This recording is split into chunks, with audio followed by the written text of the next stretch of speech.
Salam olsun izləyicilərimizə. Bu gün 2013-cü ilin ümumi qabiliyyət imtahanının riyazi hissəsinin suallarını təhlil edəcəyik. Əgər videonu bəyənsəz, videoya like atmağı, kanala abunə olmağı və videonu paylaşmağı unutmayın. Əlaqə saxlamaq istəyənlər videonun açıqlama hissəsindəki əlaqə məlumatlarını istifadə edə bilərlər. 2014-cü ilin izahına sağ üstdəki kart vasitəsilə keçid edib baxa bilərsiniz. Başlayaq miqdar müqayisəsinin 41-ci sualından. Deməli, sadə bir adi kəsir onluq kəsir müqayisəsidir. 3-2 ilə 0,68 müqayisə eləməliyik. Burada ya adi kəsir olan 3-2-ni onluq kəsirə çevirək, ya da onluq kəsir olan 0,68-i adi kəsirə çevirək. İkisini də eləyə bilərik. İkisini də göstərəcəm. Kimə hansı rahatdır, kimə hansını bəyənir, ondan da eləsin. Amma ikisini də təbii ki, bilməliyik. Bu da ayrı məsələdir. Götürək buradakı 3-2-ni onluq kəsirə çevirək. 3-2 baxın, gördüyünüz kimi elə bir formadadır ki, biz bunu götürüb nəyəsə vurmaqla, məsələn 5 olanda götürüb 2-yə vururduq, deyirdik, məsəl üçün 5-də 2, 2-yə vururuq 10-da 4, da 0,4. Amma 2-də 3 olanda nə etməliyik? Artıq 2-də 3 deyirəm, 3-də 2. Artıq burada götürüb 2-ni 3-ə bölməliyik, çubuqlu bölməklə. 2 bölünsün 3. Yəni 2 ədədi böyük ədədə bölürük. 2-nin içində 3 yoxdur təbii ki. Yazdıq 0. Ona görə cavab 0 ilə 1 arasında bir onluq kəsr eləyəcək. 0-ı 3-ə vurduq 0. Çıxdıq. Burada 2 alındı. Bir dənə 0 əlavə eləyirik. Yuxarıdan endirmirik. Sadəcə əlavə eləyirik. Yəni onluq kəsirdə bu qayda ilə işləyirik. 20-nin içində isə 3 var? 6. 6-nı 3-ə vurduq 18. Çıxdıq 2. Bir dənə 0 əlavə eləyirik. 20-nin içində isə 3 var? 6. Onsuz da görürük ki, bu hər dəfə 20-nin içində 6-dan 3 olacaq, 6-nı 3-ə vuracaq 18, çıxacaq 2 eləyəcək, yenə 1-0 əlavə eləyəcək, belə davam eləyəcək. Onda görürük ki, 0,6, 6, 6, 6, 6 belə davam eləyir. Yəni 6 burada dövrdür. Bu 0 tam dövrdə 6-ya bərabər olacaq 3-də 2. Yəni onluq kəsrlə də yazsaq, açıq şəkildə belə yazsaq, belə davam eləyir də. Onsuz da görürük ki, digər bizim onluq kəsirimiz 6, 8. Yəni bundan böyükdür. Müqayisə eləyəndə necə müqayisə eləyəcəyik? Bu 6-lar bir-birinə bərabərdir. 8 6-dan böyük olduğuna görə 0,68 böyük olacaq. Deməli cavab olacaq B variantı. İndi götürək bunu adi kəsrə çevirək və elə müqayisə eləyək. 0,68 deyirik. Yəni %68-dir. Yəni bizim müqayisə eləməli olduğumuz şey 3-də 2 ilə %68-dir. Necə müqayisə eləyəcəyik biz bunları? Hər ikisini ortaq məxrəcə gətirməklə. 3 ilə 100 qarşılıqlı sadələtdir. Ona görə onların ortaq məxrəci, onların ək hasili olacaq. Yəni 300 olacaq. 3 vur 100-dən. Bunun sürət və məxrəcini 100-ə vuracaq. Bunun sürət və məxrəcini 3-ə vuracaq. Ona görə götürüb belə çarpaz vuranda belə yoxlayırıq hansı kəsirin böyük olduğunu. Deməli bu nə olacaq? Buradakı kəsirimiz 300.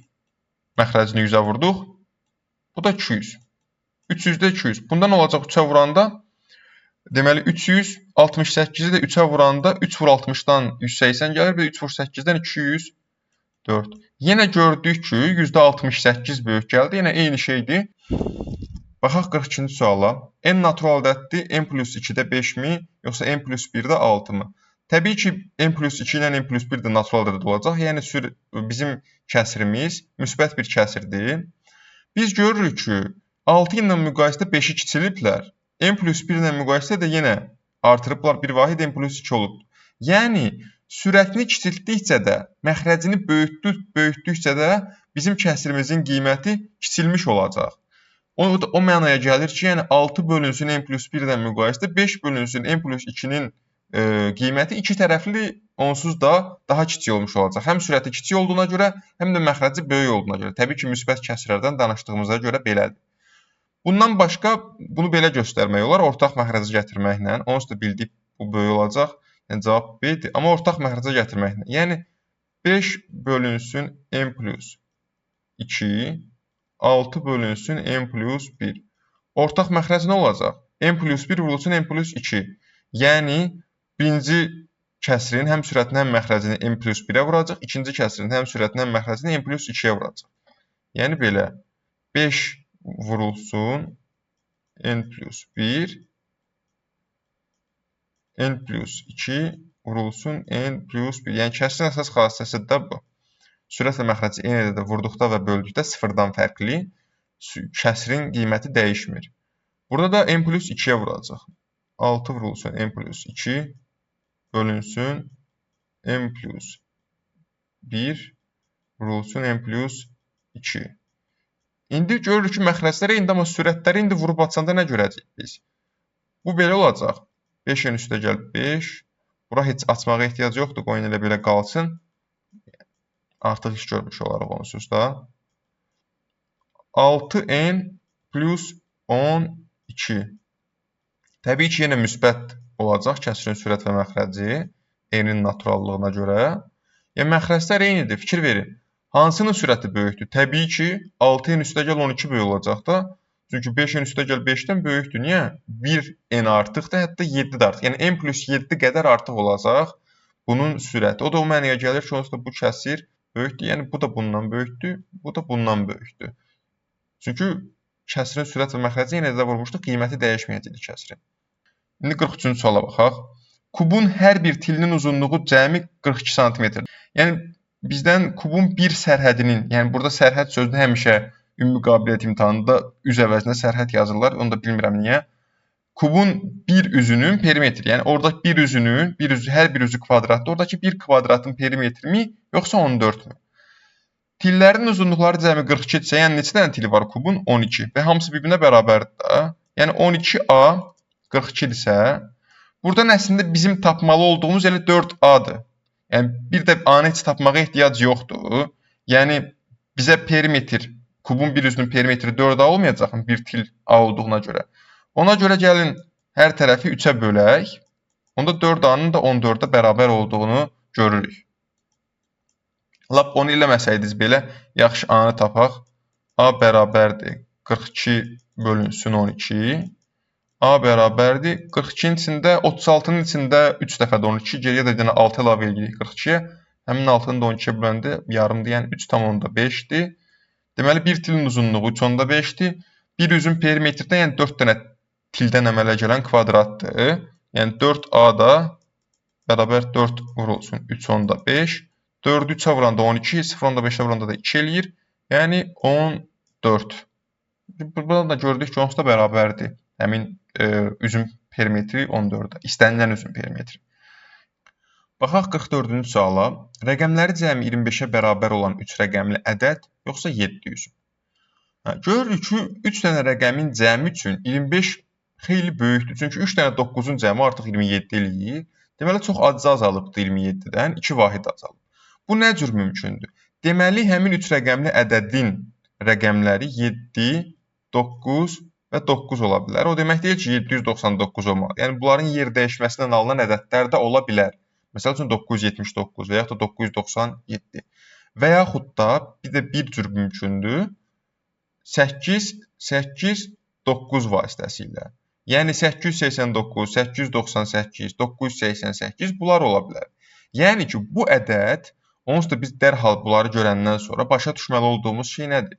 Onu başa düşməliyik ki, yalnız və yalnız həmin cür ədədlər, yəni rəqəmləri cəmi 25 olan ədədlər, yalnız və yalnız bu 3 rəqəmdən və yaxud da bu 3 rəqəmdən formalaşa bilər və bu 3 rəqəmdən və bu 3 rəqəmdən formalaşan istənilən bir ədəd 700-dən böyük olacaq.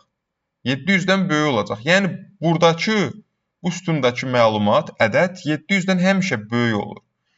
Yəni, burada 700-dən kiçik rəqəmləri cəmi ən böyük olan ədəd 699-dur. Yəni, 699-dan rəqəmləri cəmi daha böyük olan bir ədəd yoxdur 700-dən kiçik olan. Çünki bacardığımız qədər rəqəmləri böyük tutmağa çalışmışıq.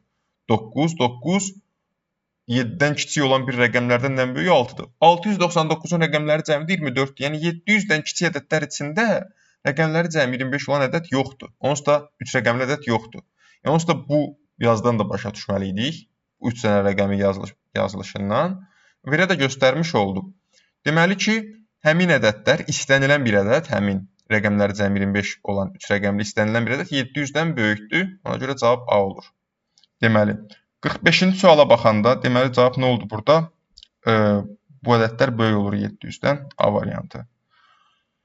Bulkanın qiyməti 40 tetridir. Xaçapuri Qutapdan 80 tetri bahadır. Yəni, 3 növ məmulat var burada. Yəni, burada Xaçapuri bulkadan demir 80 tetri bahadır. Yəni, 1.20 olmayacaq. Deməli, bulka 40 tetri olsa, bir də xaçapuri ilə qutab var və xaçapuri də qutabdan 80 tetri bahadır. Xaçapuriyə qutaba x desək, xaçapuriyə də x üstə gəl 80 deyərik. 80 tetri baha olduğuna görə indi nəyi müqayisə etməliyik biz? 2 xaçapurinin və 2 qutabın qiyməti. 2 xaçapurinin qiyməti 2 vurulsun x üstə gəl 80. 2 qutabın qiyməti də üstə gəl 2x mi bahadır. Yoxsa 1 xaçapurinin, yəni x üstə gəl 80, 3 qutabın üstə gəl 3x və üstə gəl 2 bulka. 1 bulka 40 qəpikdir, 2 bulka da 80 qəpik olacaq. İndi bunları sadələşdirsək hər tərəfi, buradan nə gəlir? 2x üstə gəl 160, 160 üstə gəl 2x. Yəni biraz da sadələşdirsək, standart şəkildə yazsaq, 4x üstə gəl 160. Burada nə gəlir? X-lərlə x-ləri toplayanda 4x, 80-lə 80-i toplayanda 4x üstə gəl 160. Gördünüzmü? Yəni dəyişən olmasına baxmayaraq bizə elə verib ki, onların cəmi hər ikisi 4x üstə gəl 160. Yəni bir-birinə bərabər olur. Ona görə cavab olacaq C variantı. İndi 46-cı suala baxaq. Düzbucaqlının böyük tərəfinin uzunluğu A, diaqonalın uzunluğu D-dir. Yəni təbii ki, oradakı diaqonal tərəfdən uzun tərəfi olsa belə, kiçik tərəfi olsa belə ondan böyük olacaq. Çünki həmin diaqonal düzbucaqlı üçbucağın hipotenuzudur. Tərəf isə katet olacaq. Hansı iti bucağın qarşısındakı katet olacaq. Yəni şəkili çəksək, ehtiyac yoxdur. Əslində buradan başa düşməliyik, amma yenə də çəkirəm. Deməli, burada belə bir diaqonalımız olsun. Uzun tərəf görüntü olaraq bura uyğundur. Yəni bura A olsun. Burada D olsun. Bura düz bucaqdırsa, hipotenuz katetlərdən böyük olur onsuz da. Bu A isə katetdir. Böyük olsa belə, kiçik olsa belə, fərqi yoxdur.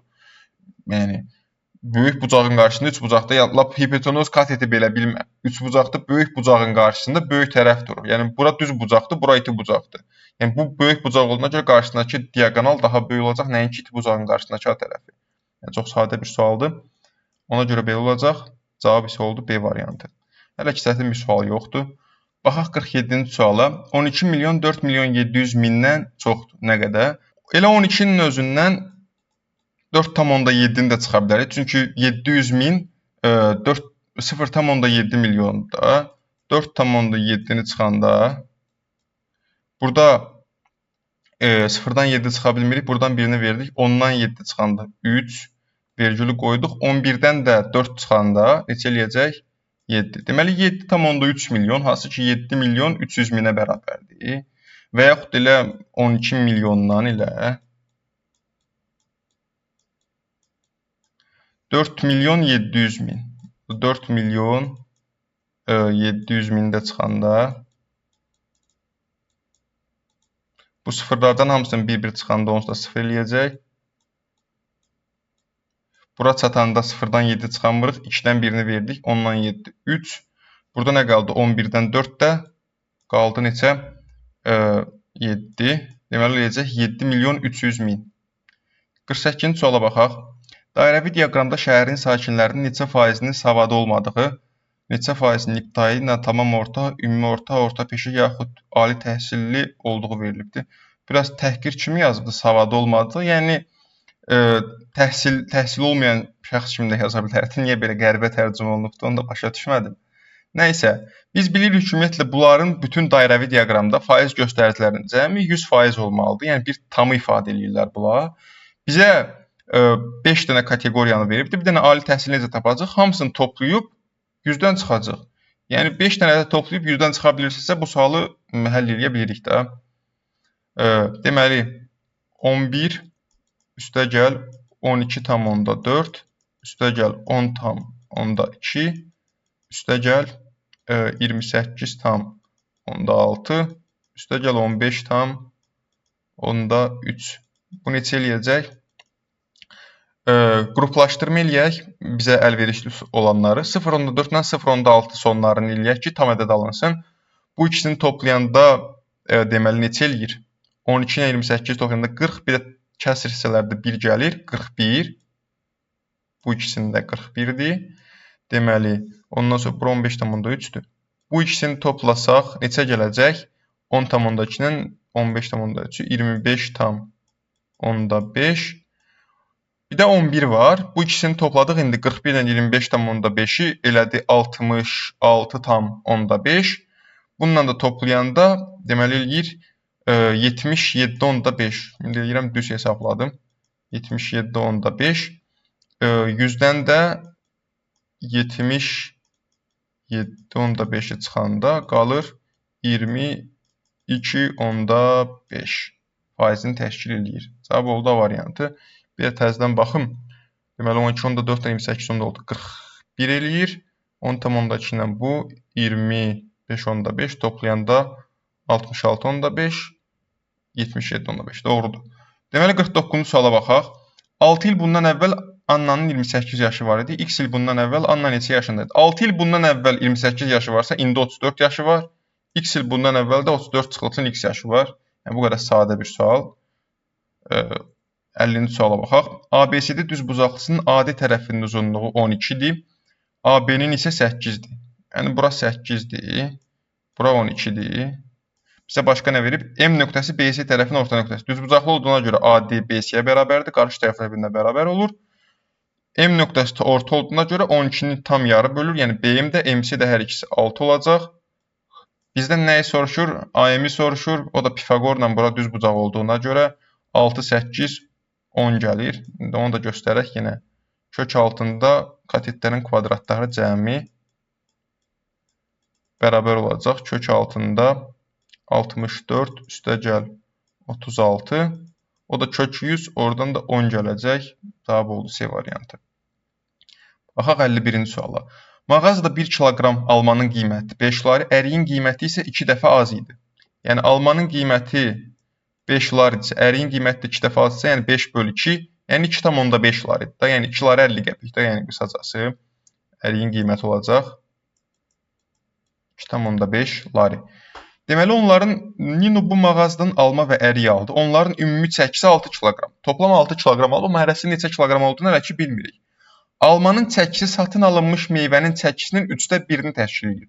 Yəni, satın alınmış meyvə nə qədərdir? 6 kiloqram. Almanın çəkisi onun 1/3. 6-nın 1/3 neçə eləyir? 6-nı 3/1-ə vurur ədənin hissəsini tapanda. Bunlar getdi, 2 qaldı. 2-yi 1-ə vurduq, 2. Deməli, 2 kiloqram malma alınıbdır. Deməli, toplam 6 kiloqram meyvə alıbsa da 6 çıx 2, 4 kiloqram da ərik alıbdır. İndi nə deyir? Nino cəmi neçə lari dəyərində meyvə aldı? 2 kilo alma alıbdır. Nə var bunu? 2 vur 5. 4 kilo da ərik alıbdır. 4 vurulsun 2,5. Bura 10'dur. 4'ü 2,5'ə vuranda o da 10 eləyir. 10 üstəgəl 10. O da bərabərdir 20-yə. Cavab oldu D variantı. Baxaq növbəti suala. Göstəricilərin təhlili gəldi. Avropa ölkələrindən birində sorğu aparıldı. Bunda məqsəd müxtəlif sahələrdə məşğul olan menecerlərin öz peşəsində qazandığı uğurdan razı qalmasının dərəcəsini müəyyən etmək idi. Sorğuda təhsil, səhiyyə, iqtisadiyyat və kənd təsərrüfatı sahəsində məşğul olan menecerlər cəmi 150 respondent iştirak edirdi. Sorğu olunanların yarısı qadın, yarısı kişi idi. Yəni 75 nəfər qadın var idi, 75 nəfər də kişi var idi 150 kişiyə böləndə. Birinci diaqramda müxtəlif sahələrdə çalışan respondentlərin peşələrində qazandıqları uğurlardan razı qalmalarının dərəcəsi üzrə bölüşdürülməsi təqdim edilibdir. Yəni sahələr üzrə baxırıq ki, məsəl üçün çox narazı, məsəl üçün təhsil sahəsində bura 8 ilə 12-nin tən ortası 10-dur. Bu da 10 ilə 8-in arasında təbii ki, insan sayı olduğuna görə tam orta olduğunu göstərməsə belə biz başa düşürük ki, bura 9-dur. Başqa bir natural ədəd yoxdur 8-10 arasında. Deməli, çox narazı təhsil sahəsində 9 nəfər öz uğurundan narazıdır, 9 menecer. Burada da baxanda, bu da səhiyyə sahəsində də 5 nəfər, 4 ilə 6-nın tam ortası, 5 nəfər öz uğurlarından narazıdır, çox narazıdır. Yəni, belə davam edir. Başqa sahələri də gördüyünüz kimi burada nə ilə işarə elədiyini göstəribdir. Diaqrama əsasəndə çox narazı, az razı, razı və çox razı neçə nəfər, hər sahədə neçə nəfər olduğunu müəyyən edirik. İkinci diaqramda isə müxtəlif cinsli respondentlərin peşə uğurlarından razı qalmalarının dərəcə üzrə bölüşdürülməsi təqdim edilibdir. Yəni məsəl üçün neçə nəfər kişi və neçə nəfər qadın öz işindən çox narazıdır. Məsələn, baxanda görürük ki, 6 nəfər qadın öz işindən çox narazıdır, öz uğurlarından daha doğrusu belə deyibdi. 8 nəfər də kişi öz uğurlarından menecer çox narazıdır. Belə və eyni qaydada da başqa razılıq səviyyələrinə baxırıq. İndi baxaq 52-ci suala, diaqram analiz edəndən sonra. İşlə təmin olunmuş menecerlərdən heç birinin öz peşə uğurlarından çox razı olmadığı hansı sahədir? Yəni, hansı sahədə heç bir menecer öz uğurlarından çox razı deyil? Çox razıya baxanda nə görürük? Görürük ki, çox razı da sahələr üzrə baxırıq. Çünki kişi qadından danışmır. Təhsil sahəsində çox razı olanlar var. Məsəl üçün, iqtisadiyyatda var, kənd təsərrüfatında var. Amma səhiyyədə baxırıq ki, öz işindən, öz uğurundan çox razı olan heç bir dənə belə menecer yoxdur. Ona görə cavab olacaq səhiyyə. Bu 3 dənə sütunun 3-ü o digər fərqli sahədir. Səhiyyə yoxdur. Bizdən də onu deyir, heç biri öz işindən çox razı deyil, səhiyyədə. Öz peşə uğurlarının az razı olan menecerlərin sayı öz peşə uğurlarından çox narazı olan menecerlərin sayından nə qədər artıqdır? Bütün menecerlər deyir, az razı olanlar çox narazı olanlardan nə qədər artıqdır? Baxırıq, az razı olanlar çox narazı olanlardan nə qədər artıqdır? Az razının baxaq, məsəl üçün, təhsildə 10 ilə 12 arası 11-dir. 11, üstə gəl, bura 14-dür səhiyyədə. Burada iqtisadiyyatda da az razı olanların sayı 4 ilə 6 arası 5-dir. Yəni, baxırıq ki, 30 nəfər öz işindən az razıdır. O deyir, çox narazı olanların sayından nə qədər çoxdur? Çox narazıya da baxanda görürük ki, iki sahədə var, təhsillə səhiyyədə. O da 9, üstə gəl. Bu da 4 ilə 6 arasında ortada 5. Demək, onların da sayı oldu 14. 30-dan da çıxırıq 14-ün nə qədər artıq olduğunu tapmaq üçün. Tapırıq ki, cavab olacaq 16 nəfər artıqdır. Bunu təbii ki, ikinci diaqram sayəsində eləyə bilərdik. Yəni, az razı, çünki bizə sahə üzrə demir. Ümumilikdə az razı olanların sayı burada baxanda neçədir? 16 ilə 18-in ortasıdır, yəni 17. Burada 12 ilə 14-ün ortası da 13. Gördük, həqiqətən yenə 30 gəlir, həmin 30. Çox narazı olanların sayı neçədir? 6, üstə gəl 8. O da 14. 30-dan 14-ü çıxdıq, yenə həmin 16-nı tapardıq. Fərqi yoxdur. 54. İşlə təmin olunmuş menecer qadınların sayı hansı razılıq keyfiyyəti kateqoriyasında menecer kişilərin sayından 5 nəfər artıqdır? Yəni, qadın və kişi deyirsə, ikinci diaqrama baxmalıyıq. Orada baxmalıyıq, hansı razılıq kateqoriyasında qadınların sayı kişilərin sayından 5 nəfər artıqdır. Baxanda burada, ümumiyyətlə, burada qadınların sayı artıq belə deyil. Burada da artıq belə deyil. Yəni, az razı ilə çox razıya baxmalıyıq, artıq olduğunu görəndən sonra. Qadınların sayı burada 16-18 arası 17-dir. Kişilərin sayı 12-14 arası 13-dür. 17-13-dən 5 nəfər artıq deyil, 4 nəfər artıq. Deməli, uyğun gəlmir. Çox razıya baxanda çox razı 26 nəfərdir. Çox razı kişilərin sayı isə 22 nəfərdir. 26-22-dən yenə 4 nəfər artıqdır, 5 nəfər artıq deyil. Bu ikisində də uyğun gəlməlidir, bu ikisində də uyğun gəlməlidir. Heç birində qadınların sayı kişilərin sayından 5 nəfər artıq olmadı. Ona görə cavab olmalıdır heç bir kateqoriya üzrə. 55-ə baxanda sorğu edilən menecer kişilərdən kənd təsərrüfatı sahəsində çalışan 6 menecer və iqtisadiyyat sahəsində çalışan 15 menecer öz peşə uğurlarından çox razıdırlar. Kişilərdən danışır sadəcə. Təhsil sahəsində çalışan və öz peşə uğurlarından çox razı olan menecer kişilərin sayı nəyə bərabərdir? Baxırıq ki, biz öz işindən çox razı olan kişilərin sayı neçədir ümumiyyətlə? Çox razı. Baxırıq ki, onların sayı 22-yə bərabərdir. Deməli, 22 nəfər toplamda. Və onların 6 nəfəri görürük ki, neçə kənd təsərrüfatında çalışır. Kənd təsərrüfatında 6 nəfərdir. İqtisadiyyatda da neçə nəfərdir? 15 nəfər çalışır.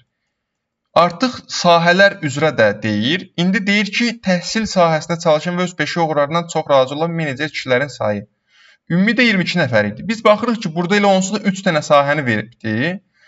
Çox razı olan təhsil sahəsində, baxın, təhsil sahəsi, iqtisadiyyat sahəsi və kənd təsərrüfatı sahəsi. Burada demirəm, təkcə kişilərdir. Ümumiyyətlə biz görürük ki, bu çox razı olanlar ancaq 3 kateqoriyada var. Heç səhiyyə sahəsində öz işindən çox razı olan yoxdur. Deməli, kişilərin 6 nəfəri kənd təsərrüfatında öz işindən çox razıdırsa, kənd təsərrüfatında 6 nəfər, 15 nəfər iqtisadiyyatda, deməli geriyə qalanı da mütləq şəkildə təhsildə öz işindən razı olmalı. Çünki səhiyyədə öz işindən razı olan nə qadın, nə kişi var. Heç kim yoxdur. Qalanı neçə olacaq? 15 topla 6 elədi 21. Qalanı da 22 çıxılsın 21. O da elədi 1. Deməli, bir nəfər də kişilərdən hansı sahədə? Təhsil sahəsində öz işindən, öz uğurlarından çox razıdır. O da olacaq cavab 1 nəfər. Yəni, hər iki diaqramı birlikdə istifadə eləməliyik. Təkcə bu sualda. Ona görə ən son sual göstəricilərin təhlil edilməsində işlər vaxtı çətin olur. Baxaq 56-cı suala. C buradakı ədədlərin hasilidir. C ədədinin rəqəmlə yazılışı hansı rəqəmlə sonlanır? Təbii ki, bu 5 dənə ədədin hasilini tapmayacaq. Son rəqəmi tapmaq üçün bizə sadəcə bu ədədlərdəki son rəqəmlərin hasili hansı rəqəmlə bitir, o maraqlandırır. O bizə cavabı verəcək. Məsəl üçün, 12 ilə 13-ü son rəqəminin hansı rəqəmlə bitdiyini tapmaq üçün 12-ni 13-ə vurmağa belə ehtiyac yoxdur. 2-ni 3-ə vurdun, 6 ilə bitəcək. Niyə? Çünki biz bu ədədi 10 üstəgəl 2, yəni bütün ədəd üstəgəl təklik mərtəbəsi formasında yazanda elə o birisiləri də. Bunda 10 üstəgəl 3 formasında yazanda. Onsuz da burada istənilən hasil sonu 0 ilə bitəcək. Yəni 10 vur 10, 100, 10 vur 3, 30, 2 vur 20, 20. Bunların cəmi təklik mərtəbəsinə heç cür təsir eləmir. Təklik mərtəbəsinə təsir edən sadəcə bu son 2 rəqəmin hasilidir. O da 6, deməli 6 ilə. Ola bilsin, məsəl üçün 14 vurulsun 16 olardı. Deyəsiniz ki, bu 2 dənə rəqəmin hasili 24 eləyir axı. Onda nə olacaq? O da 24 elədiyinə görə onun 20-si onluq mərtəbəsinə 2 kimi keçəcək, 4 də son rəqəm olacaq. İndi C-yə baxanda sadəcə son rəqəmlərlə işləyək.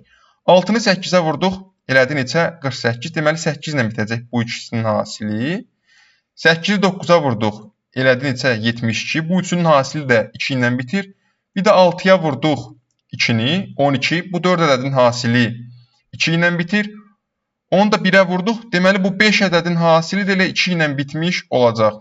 Sadə bir sual, amma müəyyən bir nəzəri bilgimiz olmalıdır. Bilməsək, gərək 5 dənə ədədi bir-birinə vuraq. Təbii ki, elə də mümkündür, çox uzun bir müddətdə. Bəlkə oldu 10 ədəd, 10 nətər vurarsan, o artıq işlər çətinləşir. 57-yə baxaq.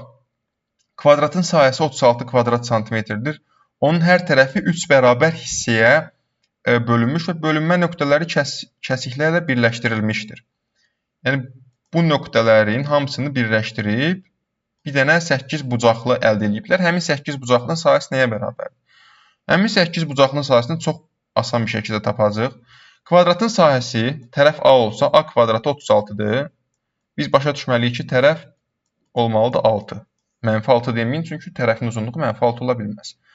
Həmin 6 tərəfin uzunluğu 6 olan tərəf 3 bərabər hissəyə bölünür. 6-nı 3-ə böləndə görürük ki, yəni bura 2, 2, 2.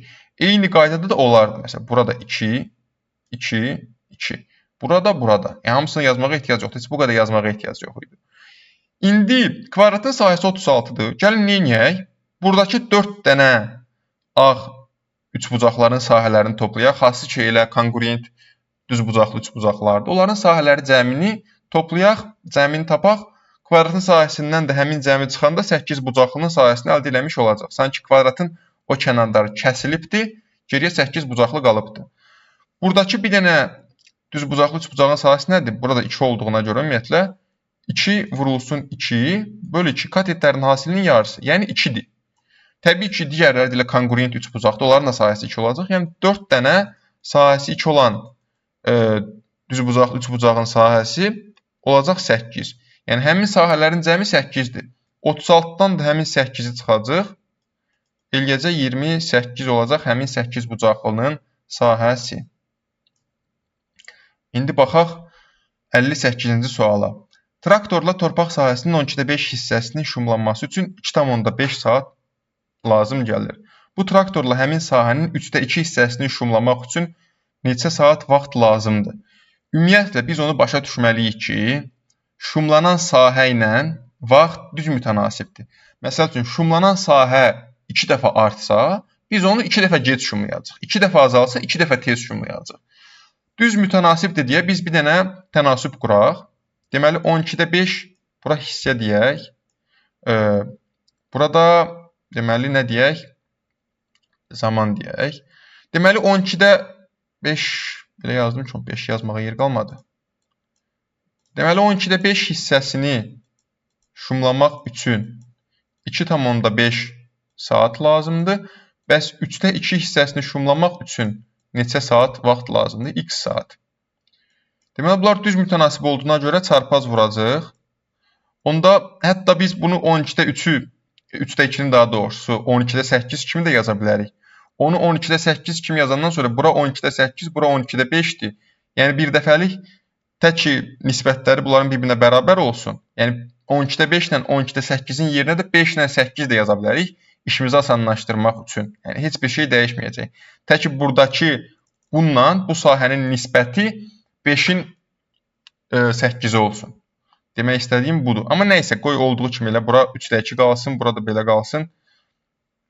Deməli, biz götürək buradakı 3/2-ni vuranda 2,5-ə bərabər olacaq 12/5 vurulsun x.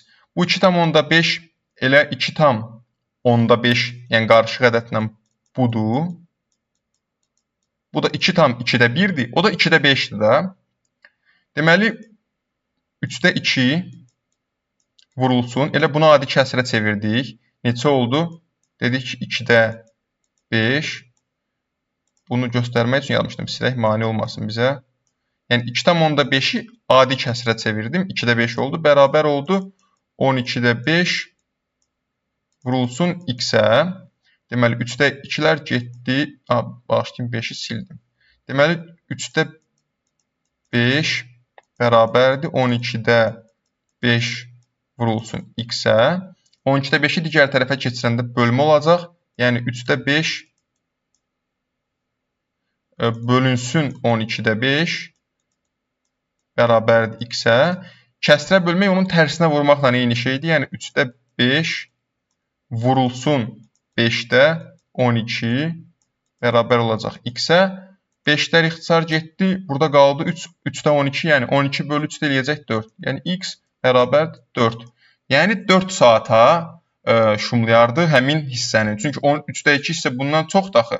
12/8-dir. Yəni çox olduğuna görə də məntiqlidir cavabın çox gəlmək. Onsuz da cavablar onsuz da hamısında çoxdur. C variantı. Dediyim kimi, burada götürüb 12/5-dir, burada da 12/8-dir. Yəni nisbəti 5/8 olan istənilən ədəd götürün, cavab düz gələcək. Yəni istəyirsiniz 10-dan 16 götürün. Yəni 5 ilə 8 götürsəydim də, məsəl üçün göstərim nəyə görə düz olduğunu. Burada 5 götürdüm. 5-ə uyğun gəlir neçə saat demişdik? 2,5 saat. Burada 8 götürüm. Burada x saat.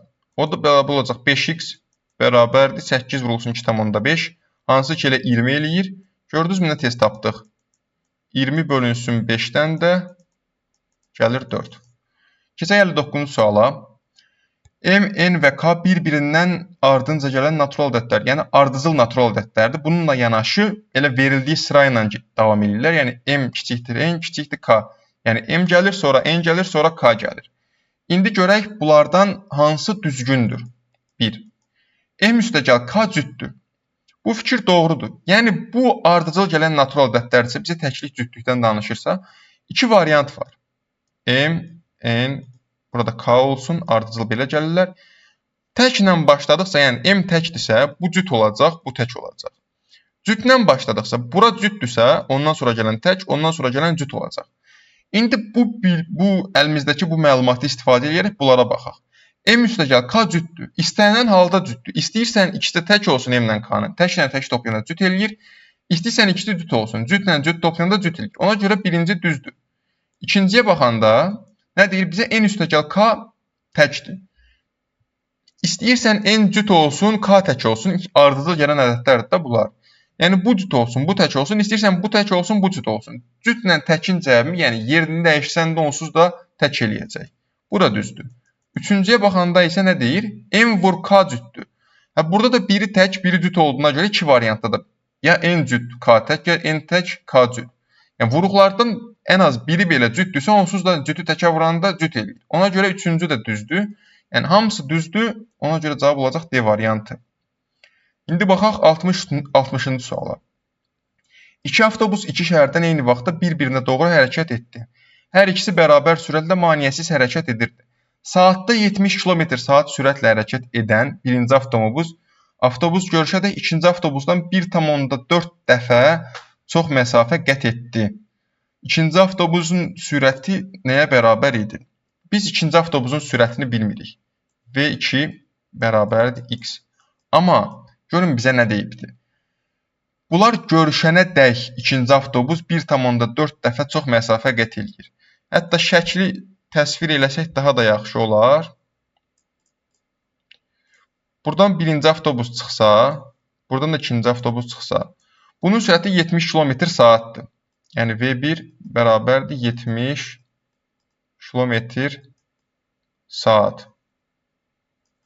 Biz onu başa düşməliyik ki, bunlar gəlib görüşəndə, təbii ki, birinci avtobus daha uzun yol qət edirsə 1,4 dəfə, daha çox yol gəlirsə bu nisbətən ikinci avtobusun çıxdığı yerə daha yaxın bir yerdə görüşəcəklər.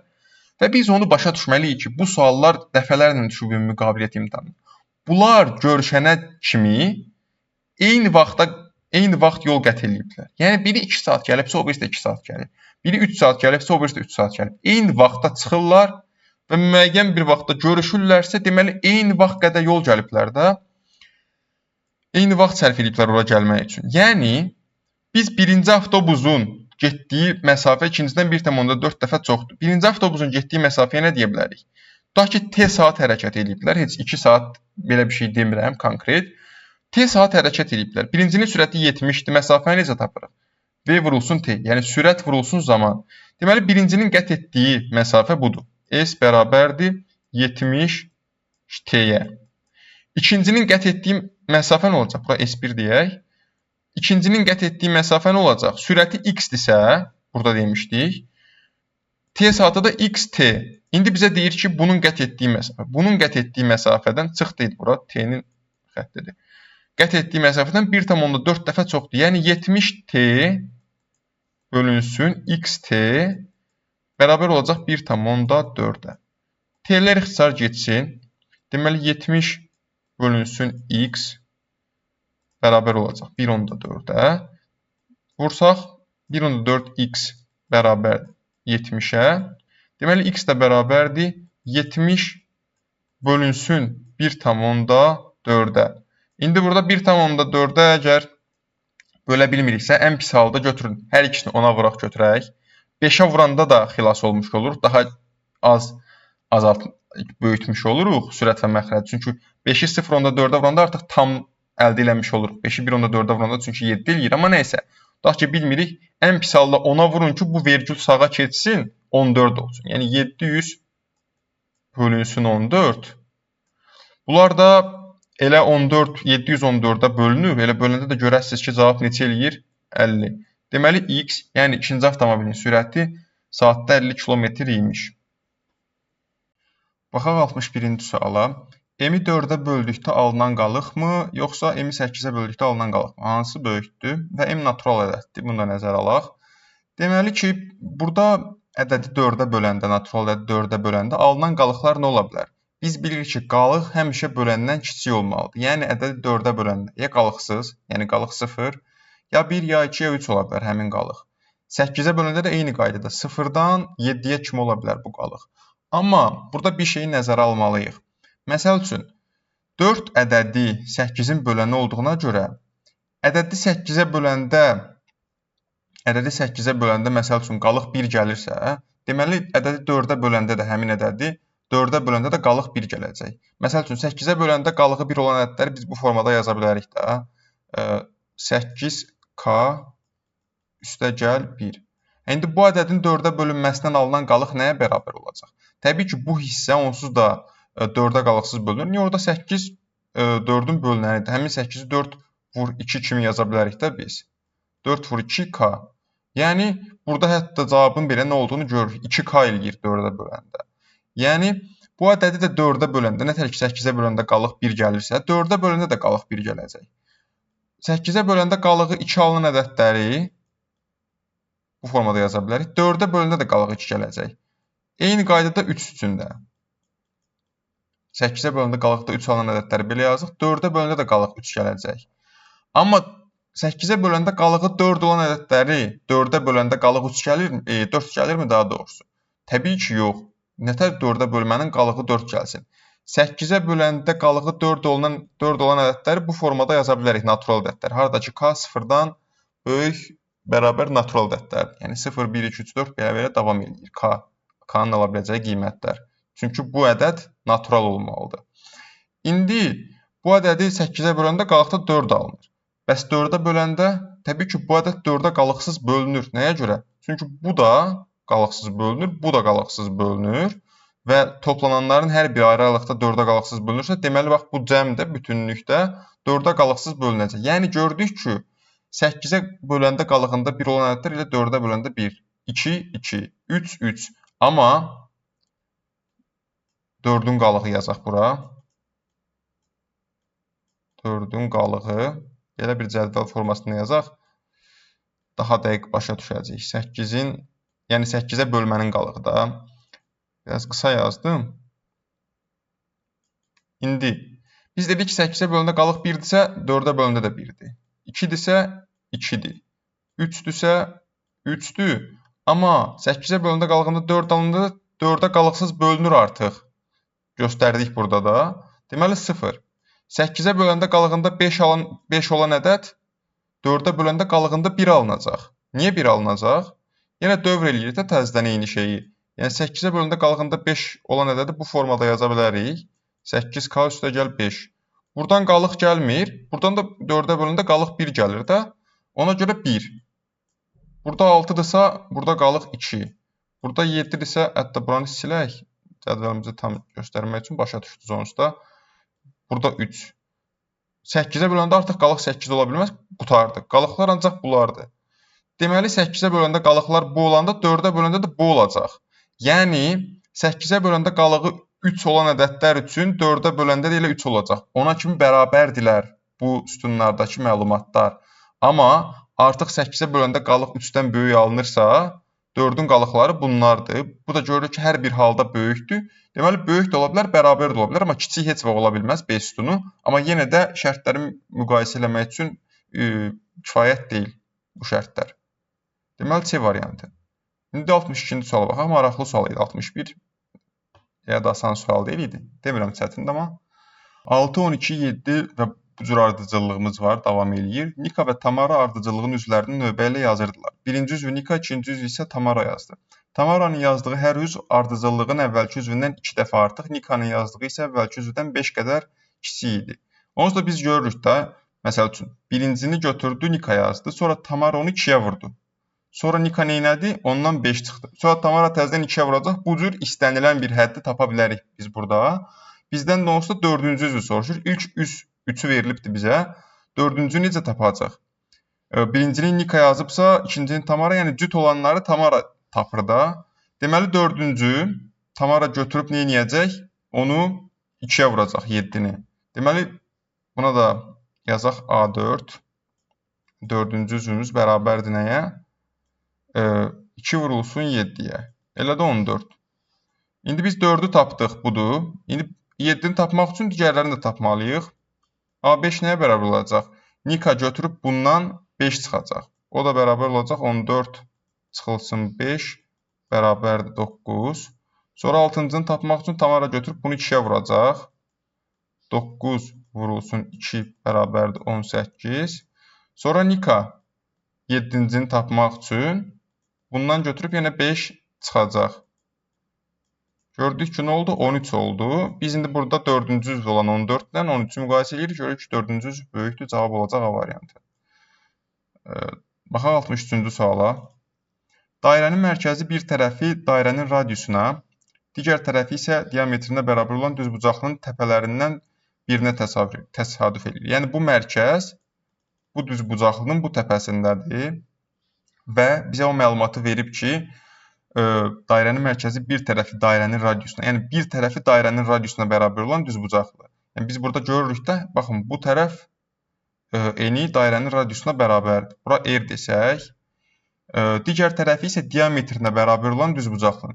Yəni burada diametrdir, uzunluq, burada olacaq 2R. Diametri yenə 2R yazdım. İndi onların sahələrini müqayisə eləməliyik. Çox asan bir sualdır. Dairənin sahəsi nəyə bərabər olacaq? S dairə radiusu R olan dairənin sahəsi pi R kvadratı. Buna A yazaq. Eyni hərflə başlayırlar. Düzbucaqlının sahəsi nəyə bərabərdir? O da R vur 2R'dir. Yəni 2R kvadratı. İndi hansı böyükdür? Təbii ki, R kvadratının əmsallarına baxırıq.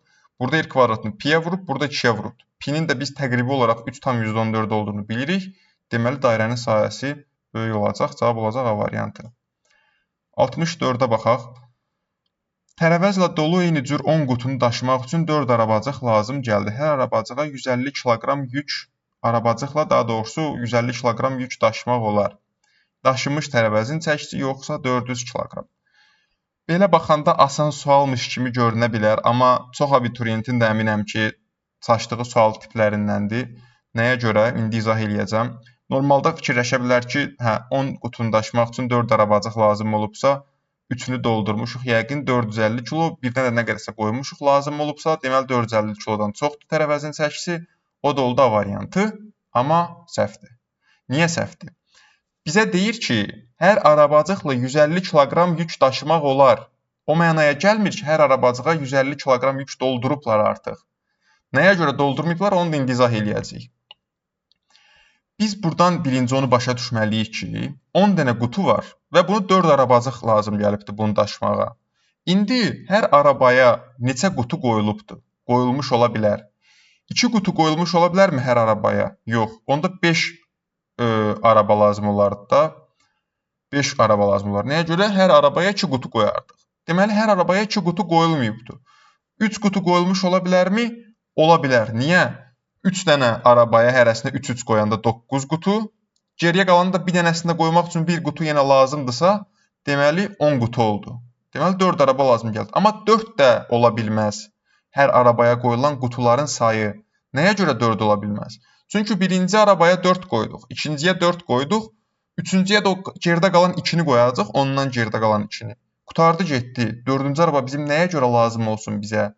Təbii ki, 5 də ola bilməz, 6 da eyni qaydada 1 də ola bilməz. Hər arabaya qoyulan qutuların sayı. Biz bu analiz eləməklə başa düşdük ki, mütləq şəkildə hər arabaya 3 qutu qoyulmalıdır ki, 10 qutu üçün 4 araba lazım gəlsin. Başqa variant ola bilməz. Deməli, bir arabaya 3 qutu qoyula bilər. Təbii ki, o mənəyə gəlmir ki, hamısına 3 qutu qoyacaq. Sadəcə axırda bir qutu artıq qaldığına görə onu da bir arabaya qoymalıyıq. Çünki o 4-cü qutu yerləşmir o arabaya. İndi biz nəyi başa düşməliyik sonra? Bir arabaya 3 qutu qoyulursa, o demək deyil ki, 150 kiloqram olur o qutuların toplam çəkisi. Ola bilməzmi ki, məsəl üçün 40 olsun bir qutunun çəkisi? 3 dənə 40 kiloqramlıq qutunu qoyduq, 120 kiloqram oldu. 4-cünü qoya bilirikmi? Yox, 160 olacaq, amma hər araba maksimum 150 kiloqram yük götürə bilir. Gördükmü? Buradan nəyi başa düşürük? Mən şifahi həll deyirəm hələ ki, onsuz da yazılı həllə keçəcək indi. Buradan onu başa düşürük ki, hər arabaya 150 kiloqram qoyulması və 3 qutu qoyulması o mənaya gəlmir ki, o dolubdur. Yəni yer qalmayıb orada. Gördük ki, 30 kiloqramlıq artıq yer qalır, amma qutunu da qoya bilmirik ora. Buradan bir bərabərsizliklər sistemi çıxır. İndi izah eləyəcəm onu da. Nədir o bərabərsizliklər sistemi? Bir qutunun çəkisi N olsa, N kiloqram. Biz başa düşürük ki, 3 qutunun çəkisi 150 kiloqramdan ya kiçik olmalıdır, ya bərabər olmalıdır. Yerləşdiyinə görə 3 dənə qutu ora. Deməli, nə başa düşürük? 3n kiçik bərabər olmalıdır 150-dən. Və onu da başa düşməliyik ki, 4 dənə qutu da artıq qoya bilmirik. 4 dənə qutunu qoyanda 150-ni keçirik. Çünki 4 qutu yerləşdirə bilmərik biz bir arabaya. Başa saldıq onu ən başda nəyə görə 4 qutu yerləşdirmirik? 4n də, yəni 4 qutunun çəkisi də 150-dən böyük olur. Buradan bir dənə sadə bir bərabərsizliklər sistemini həll edirik. Yəni həllərin kəsişməsini tapırıq. Oradan da görürük biz nə olur. Deməli, hər tərəfi 3-ə bölsək birinci bərabərsizlikdə nə olur? N kiçik bərabərdir 50-dən. Burada hər tərəfi 4-ə bölsək, onda nə olacaq? N böyükdür. 150-ni 4-ə böləndə 37,5 gəlir. 37,5-dən də böyük olmalıdır. İndi bunların kəsişməsini almalıyıq da. Necə ki biz tənliklər sistemi həll edəndə, bəlkə bərabərsizliklər sistemi bəlkə də ümumi qabiliyyət imtahanına hazırlaşan çox adam görməyibdir. Sadəcə göstərim. X üstəgəl y, məsəl üçün 5-dir. X çıx y də bərabərdir 1-dir. Biz buradan nə edirdik? Tapırdıq ki, topladıq tərəf-tərəfə 2x bərabərdir 6-ya. X 3-dür. Y də neçə olacaq? 2. Bu, hər ikisini ödəyən, yəni hər ikisini ödəyən həllər yalnız x-in 3 qiyməti, y-in 2 qiymətidir. Buradan da biz bərabərsizliklər sistemində də eyni şeyi eləyirik də. Hər iki həlli ödəyən n-lər hansıdır? Hər iki. Yəni bu həllərin kəsişməsini almalıyıq. Normalda x üstəgəl y-i sonsuz sayda ədəd ödəyir. Nəyə görə? Hansı iki ədədin cəmi 5 ola bilər? Sonsuz sayda. Hansı iki ədədin fərqi 1 ola bilər? Sonsuz sayda. Amma bunun ikisinin kəsişməsi, yəni hər ikisini ödəyən yalnız bir cüt var.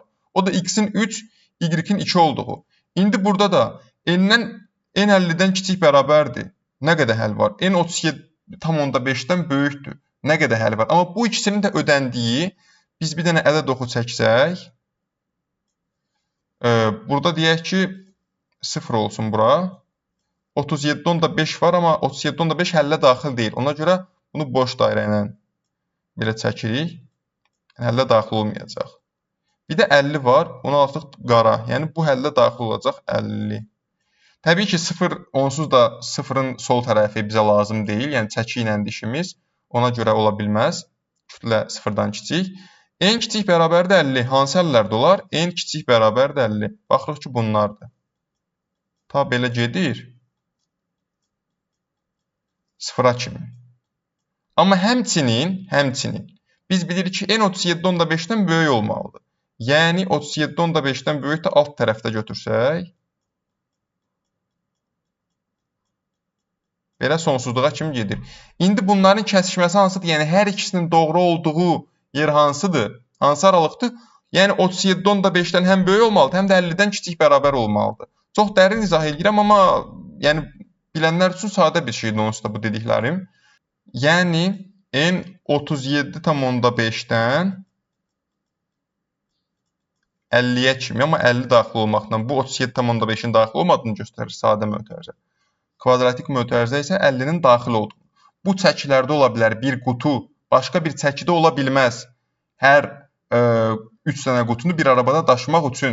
Bunu da analiz eləyə gəldik bura kimi. İndi hər qutunun çəkisi 37,5-dən böyükdür. Ola bilsin 37,6 olsun. Onda 10 dənə qutunun çəkisi neçə olacaq? 376 kilo. Ola bilsin 50-nin özü olsun lap. Onda 10 dənə qutunun çəkisi olacaq 500. Yəni bir qutunun çəkisi bu aralıqdadırsa, bunun hər bir tərəfini 10-a vursaq, yəni 10-a vursaq bunu 10 dənə qutunun çəkisi də 37,5 ilə 50 aralıq 10-a vururuq. Bərabər olacaq nəyə? 375-dən böyük, amma 500-dən də kiçik bərabər olmalıdır 10 qutunun çəkisi. Yəni o da 400 kiloqramla müqayisə yerində gördüyümüz kimi kiçik də ola bilər. Böyük də ola bilər, ona bərabər də ola bilər. Deməli, cavab olacaq C variantı. Baxırıq 65-ci suala. 3 ağ və bir neçə qırmızı kürəcik olan hücrədən bir kürəcik götürülməlidir. Hücrədən götürülmüş kürəciyin qırmızı olacağı ehtimalı 3-də 2-dən çoxdur. Deməli, qırmızı kürəciklərin miqdarı mı, yoxsa 8-mi? Deməli, 3 dənə ağ kürəcik olsun, 2 dənə də qırmızı kürəcik olsun, sayını bilmirik. Toplam neçə dənə kürəciyimiz var? X üstəgəl 3. Yəni, qırmızı kürəcik götürülmə ehtimalı nədir qutudan? Qırmızı kürəciklərin sayı, yəni əlverişli halların sayı bölünsün bütün halların sayına, mümkün halların sayına. X üstəgəl 3 dənə top var. Yəni məsəl üçün qutuda 3 dənə qırmızı varsa, toplam 5 dənə kürəcik varsa, qırmızı çıxma ehtimalı 5-də 3-dür. Eyni şeyi dəyişənli ifadələrlə yazırıq. Qırmızı çıxma ehtimalı x bölünsün x üstəgəl 3. Bu da deyir ki, 3-də 2-dən böyükdür. 3-də 2-dən böyükdür. Aha. İndi burada nə edək? Gəlin həm 3-dən, həm x üstəgəl 3-dən xilas olmaq üçün bərabərsizliyin hər iki tərəfini buna vuraq. Bu ifadəyə vuraq. Nəyə görə? 3-ə vuranda buradan xilas olacaq, x üstəgəl 3-ə vuranda da buradan xilas olacaq bu məxrəcdən. Və biz bilirik ki, bu ifadə müsbətdir. Yəni ədədin işarəsini bildiyimizə görə vururam mən ona. Çünki x kürəcik sayı olduğuna görə x üstəgəl 3 də natural bir ədəd olacaq. 3 təbii ki, 3-ə vuranda da yenə naturaldır. Yəni hər tərəfi buna vuranda bərabərsizlik işarəsi çevrilməyəcək. Biz bilirik ki, mənfi ədədə vuranda bərabərsizliyin hər tərəfini işarə çevrilməlidir. Deməli, bərabərsizliyin hər tərəfini buna vururuq, heç bir şey dəyişmir. İndi sol tərəfi buna vuranda, yəni buranı 3 vurulsun x plus 3-ə vuranda nə qalır? X üstəgəl 3-lər ixtisar gedir, 3 vurulsun x. Yəni 3x böyükdür. Sağ tərəfi buna vuranda 3-lər ixtisar gedir, x üstəgəl 3-ü 2-yə vuranda neçə eləyir? 2x üstəgəl 6. 2x-i digər tərəfə atdım, x böyükdür 6. Deməli, nə başa düşdüm mən? Qırmızı kürəciklərin götürülmə ehtimalı 3-də 2-dən böyük olması üçün gərək onun sayı 6-dan böyük olsun. Yəni nə ola bilər? 7 ola bilər, 8 ola bilər, 9 ola bilər, ta belə-belə sonsuzluğa kimi natural ədədlər. Yəni 8 ilə müqayisədə ondan kiçik olan 7 də ola bilər, 8-in özü də ola bilər, ondan böyük sonsuz sayda natural ədəd də ola bilər qırmızı kürəciklərin sayı. Deməli, cavab oldu yenidən C variantı. Baxaq 66-cı suala. Azalan çıxılandan 9 qədər artıq, çıxılan isə fərqdən 9 qədər artıqdır. Azalan nəyə bərabərdir? Yəni, dəyişənlə işləməyi bilən üçün sadə bir sualdır. Deməli, bizim azalanımız var, çıxılan var və fərq var. Azalan çıxılandan 9 qədər artıq. Dedim, buna x üstəgəl 9, buna da x. Çıxılan isə fərqdən 9 qədər artıqdır. X çıxılsın 9 oldu fərq. Çünki çıxılan fərqdən 9 qədər artıq. Yəni, fərq çıxılımdan 9 qədər azdır. İndi x üstəgəl 9-dan, indi bunu çıxma əməlinə yazıram. Çıxılsın x bərabər x çıx 9-a. Bunu yazandan sonra artıq sadə bir tənlik gəlir. Niyə? Bu x-lər islah getdi. Deməli, görürəm ki, mən burada həmin x çıx 9 elə 9-a bərabər imiş. Niyə 9-a bərabər imiş? Çünki azalan çıxılandan 9 qədər artıqca fərq nə olmalı idi bəs başqa? Yəni 9 olacaq da. Deməli, həmin fərq x çıx 9, 9-sa x 18-dir. X-in 18 olmağıyla biz azalanı tapırıq 27-dir. Çıxılanı tapırıq 18-dir. Fərqi də tapırıq ki, 9-dur. Həqiqətən azalan çıxılandan 9 qədər artıqdır. Çıxılan fərqdən 9 qədər artıqdır və doğru bir fərq əldə eləmişik biz burada. Doğru bir çıxma əməli 27 çıx 18 9-a bərabər. Bizdən nəyi soruşur? Azalanı soruşur. O da baxın buradakı 27-dir. Cavab oldu C variantı. 67. Qaçış cığırının bərabər tərəfli 5 bucaqlı forması vardır. Cığırın uzunluğu 250 metrdir. Bərabər tərəfli 5 bucaqlıdırsa, deməli onu başa düşməliyik ki, hər tərəfin uzunluğu 250 bölünsün 5, 50 metrdir. Yəni AB də, BC də, CD də, DE də, AE də 50-dir, hamısı. 50 metr. İdmançı A trilindən oxla göstərilən istiqamətdə qaçmağa başladı. İdmançı 680 metr qaçdıqdan sonra hansı sahədə olacaq? Yəni hansı tərəfin üzərində olacaq da? Deməli, baxın, burada məsələ 680-in ya da lap böyük bir ədəddə olsa heç bir önəmi olmaz. Niyə? Biz bilirik ki, bu A-dan qaçmağa başlayır. Gəldi, fırlandı. A-ya gələndə neçə metr qaçmış olacaq? 250. Bir dəfə yenə qaçmağa başladı. Gəldi, oldu 500. Yenə A-nın üstündədir.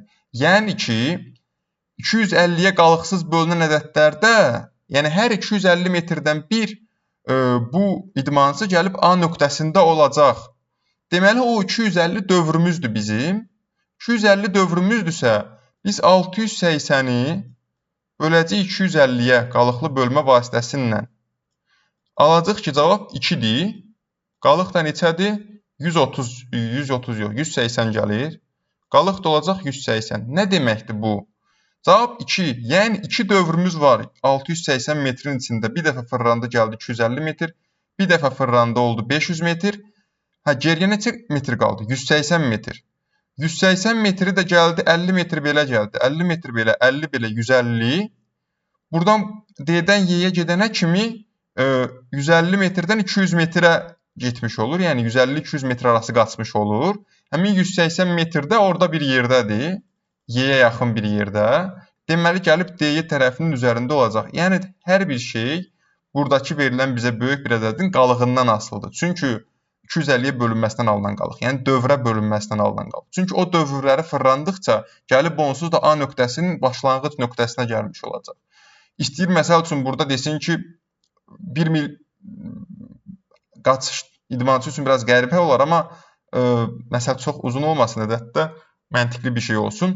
5025 metr qaçdı tutaq ki. 5025 metr qaçanda hansı tərəfin üzərində olacaq? Təbii ki biz bilirik ki 5025 5025-i 250-yə böləcəyik. Cavab eləyəcək 20. Yəni nə deməkdir? Həmin 20 dövrü qaçandan sonra gəlib 5000 metr qaçmış olacaq və A nöqtəsində olacaq. Sonra da 25 metr qaçanda A ilə B-nin tam ortasında olacaq, yəni AB tərəfi üzərində olacaq. Ümid edirəm başa düşdünüz. Təkcə bu sual yox, bu tipli istənilən bir sualı yaza bilərsiniz bu həllə baxandan sonra, başa düşəndən sonra. İndi baxaq 68-ci suala. 22-dən artıq 84-dən az olan natural ədədlərin neçəsini 5-ə bölərkən alınan qalıq 3-ə bərabər olacaq. Ümumiyyətlə, 5-ə böləndə alınan qalıq 3-ə bərabər yoxdur. 5-ə qalıqsız bölünən ədədlər hansı ədədlərdir? Necə ədədlərdir?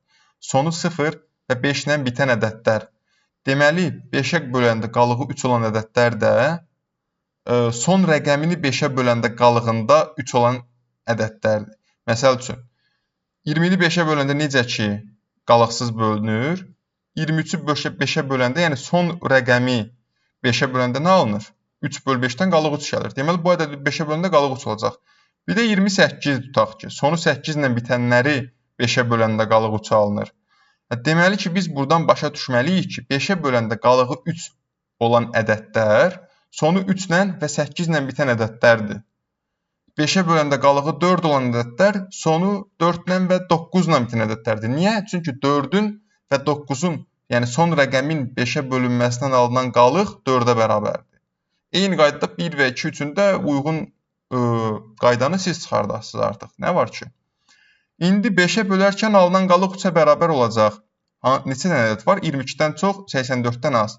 Bu ədədlərdən ən kiçiyi 22, ondan sonra 23 gəlir. Deməli, ən kiçiyi 23-dür. Bu ədədlərdən ən böyüyü neçədir? Sonu 3 və 8 ilə bitən natural ədədlərdən 83 olacaq. Ən böyük də olacaq 83. İndi bundan 83-ə kimi 5-5 irəliyə. Çünki 5-ə böləndə bunun qalığı 3 olubsa, bundan 5 vahid böyüyünün də qalığı 3 olacaq. Ondan 5 vahid böyüyünün də qalığı 3 olacaq. Yəni 83 çıxılsın 23 bölünsün addımların uzunluğuna. 5 artırıq deyə 5-ə və üstəgəl 1. O da bərabərdir neçəyə? 83-dən 23 çıxdıq elədi 60. 60-ı böldük 5-ə. Deməli, elədi 12, üstünə də 1, 13. Deməli, 13 dənə belə ədəd var. Əslində, aralıq kiçik olduğuna görə böyük ehtimal bu düsturu bilməyənlər sayıb da eləyə bilər bu sualı. Çünki elə də sayması çətin deyil.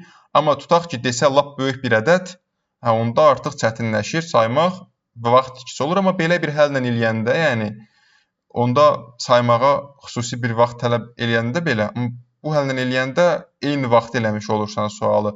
Bunun yerinə dursun 1 milyon 23 dursun. Sənin üçün bir fərqi olacaqmı? Olmayacaq təbii ki.